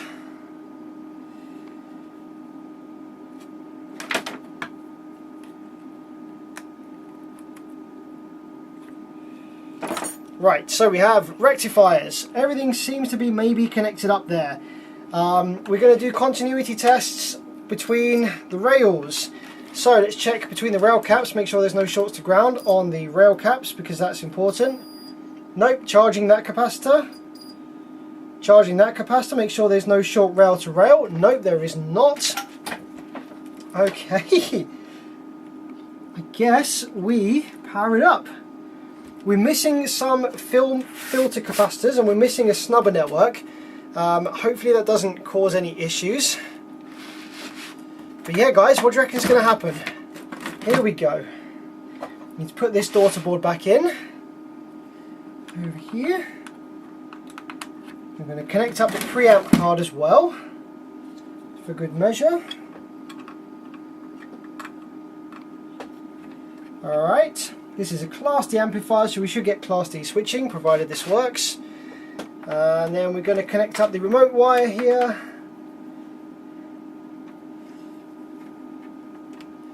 Okay.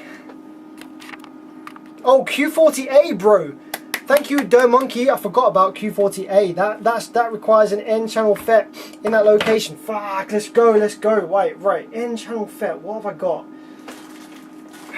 What have I got that's going to work in that place? Nice and low. See what? Let's just grab one of these power supply FETs that I was using. And the data sheet says that we need, what is it? Oh, it was a gate on the middle leg, wasn't it? What was the part number? Fuck. Right, here we go. The part number was a BS170. BS170.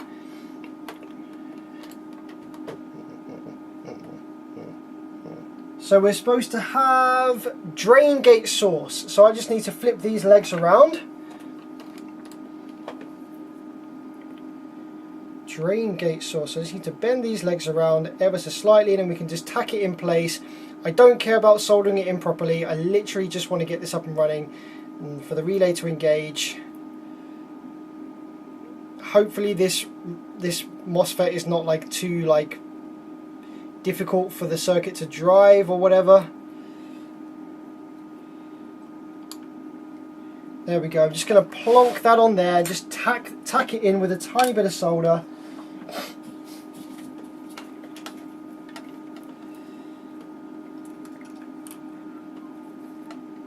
Because I really just want to get this tested and head off to bed soon.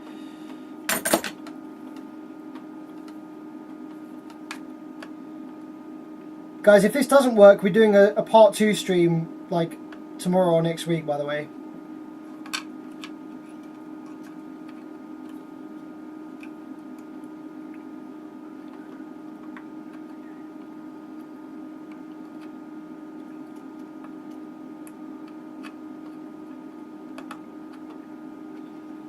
There we go. Cheeky little MOSFET just tacked in place there with the gate and the drain swapped over. Let's plonk that on there. No idea if that's going to work. Okay.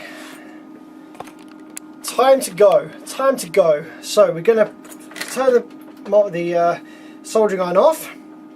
12 volts, we're going to start off nice and low with like 9 volts. 9 volts going in. I'm going to allow 2 amps in to start with. And I'm just going to check the rail voltages build evenly. Oops. Also, just pull the preamp board out. So we're just going to check that the rails build and stay built. So, power remote is... Alright, I'm going to hit the remote right about... Watch the scope. I'm going to hit the remote right now. Okay, nothing on the remote. Okay, that's because the bloody... Right, here we go. Remote going on now. Okay. Nothing happening.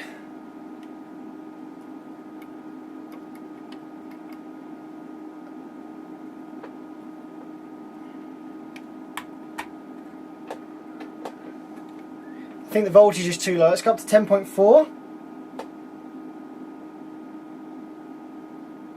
Okay, there we go. We were building a little bit of, we had a little bit of switching there on the power supply FETs. So let's see if that's resulted in a little bit of rail voltage. Yes, it did. We have a negative rail of 16 volts and a positive rail of 16 volts. Oh my days, guys, what's going to happen? What's going to happen?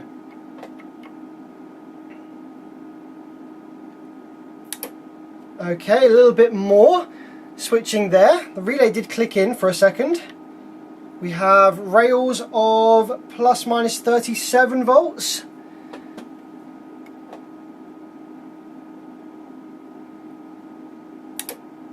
Oh, something's coming. Let's just check the output from the transformer into these rectifiers. Yep, that looks okay. How about this one here that's like fucking janky? Whoa. You know what? This is looking kind of alright. Let's probe the low side drain. Let's see if we get Class D switching. I'm going to put my safety goggles on, just in case something goes bang. So, low side drain. Let's see if we get Class D switching.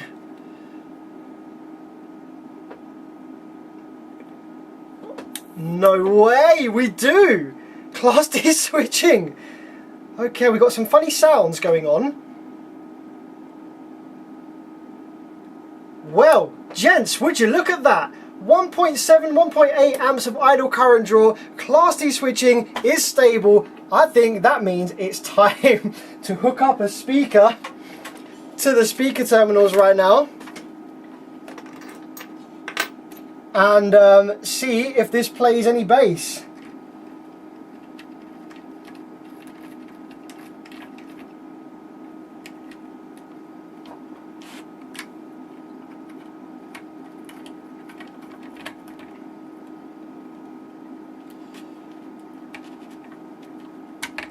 Okay, let's get the RCAs turned on, signal gen. What is our input? RCA input left is there. Gain is, where's the, oh shit, I don't know what the gain is, because it's on the top of the amp. Gain is this middle one here, crossover frequency, bass boost, okie doke. Okay, moment of truth then, guys. Do we get bass on this old Pioneer sub here? So it's power up again. Let's see what she's saying.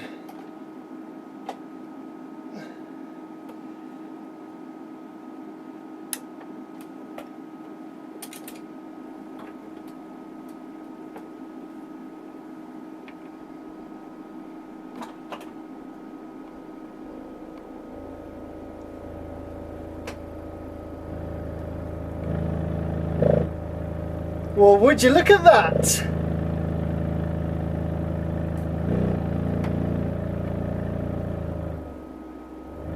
We have audio.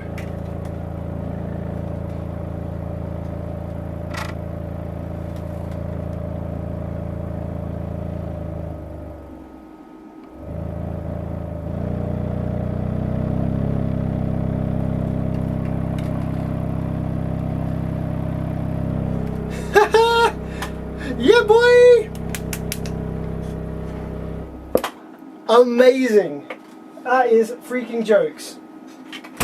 So we've no idea what killed the amplifier in the first place, but with a bit of janky rewiring and a bit of repair work on the remote turn-on circuit, I guess, we have brought this amplifier back to life. Now all it's going to take is just some tidying up of this jankiness over here, making it all look nice, maybe changing the wires for something a bit thinner, etc., to get it back into the heatsink, and then I can keep this as a spare amplifier for testing the workshop, just for messing around with. This should never go back in a car, obviously. Probably, the customer doesn't want this back, like this is fucked. But we did it. We got audio out of this amp. We fixed this absolute horrendous monstrosity of an amplifier.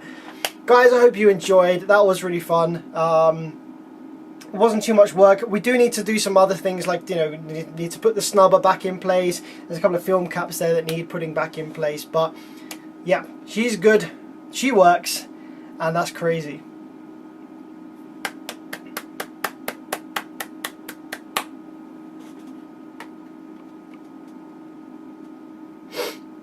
That is wicked.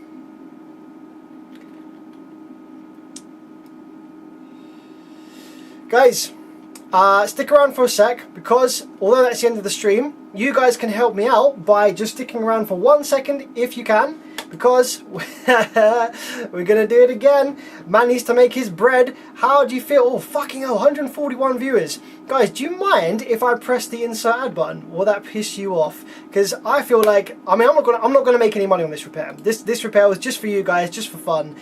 This isn't a paid for repair. This isn't gonna be sold or anything like that. So this is kind of my evening was just repairing this for you guys. So, provided you're happy for me to do so, I'm going to click this cheeky little insert ad button, and that will hopefully, with 141 viewers, make me a little bit of bread. So see you in a sec, and let me know what advert you get.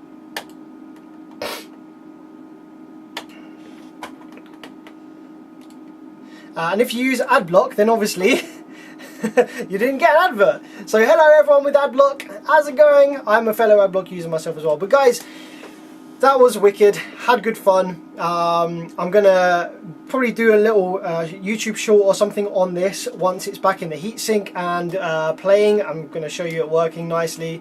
Still no ads, don't have AdBlock, interesting.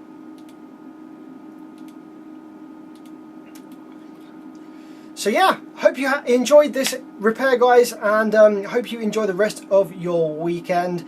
I'll catch you probably next week for another live stream, maybe Wednesday, something like that. Whoa, Michael Ping, 50 bucks on the freaking donation. Jesus Christ, dude, that's a lot of money for like messing around on YouTube. Jesus, Michael, thank you a million. That's ridiculous. Thank you so much. Well, there you go, guys. This repair did get paid for, I guess. Thank you so much, Michael. You got me. If you need anything, you know where my inbox is. Bearvidge, facebook.com/Bearvidge. Any questions, give me a shout. I'm happy to help you out with anything you need. That is massive. That's fucking crazy. Thanks, man. Love you. Awesome. It's a good vibe. It's a good vibe. Sheesh. I need to wash my hands. Look at the state of my hands. Look at this. Urgh. Did I finish my cup of tea? I did finish my cup of tea. There you go. That's a good mug, isn't it? Maybe I should start doing merch. Stanky hot cup of tea MOSFETs. Will we ever see the audio pipe amp? I don't know. The more people ask about it, the less motivation I have to do it, to be honest. So, it's on my list of things to sort out. It's kind of one of those ADHD blocks where I just have a block in doing it for some reason. I don't know why. Maybe I'll get around to it again.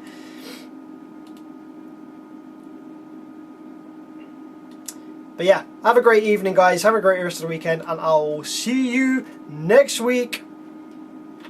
Peace out.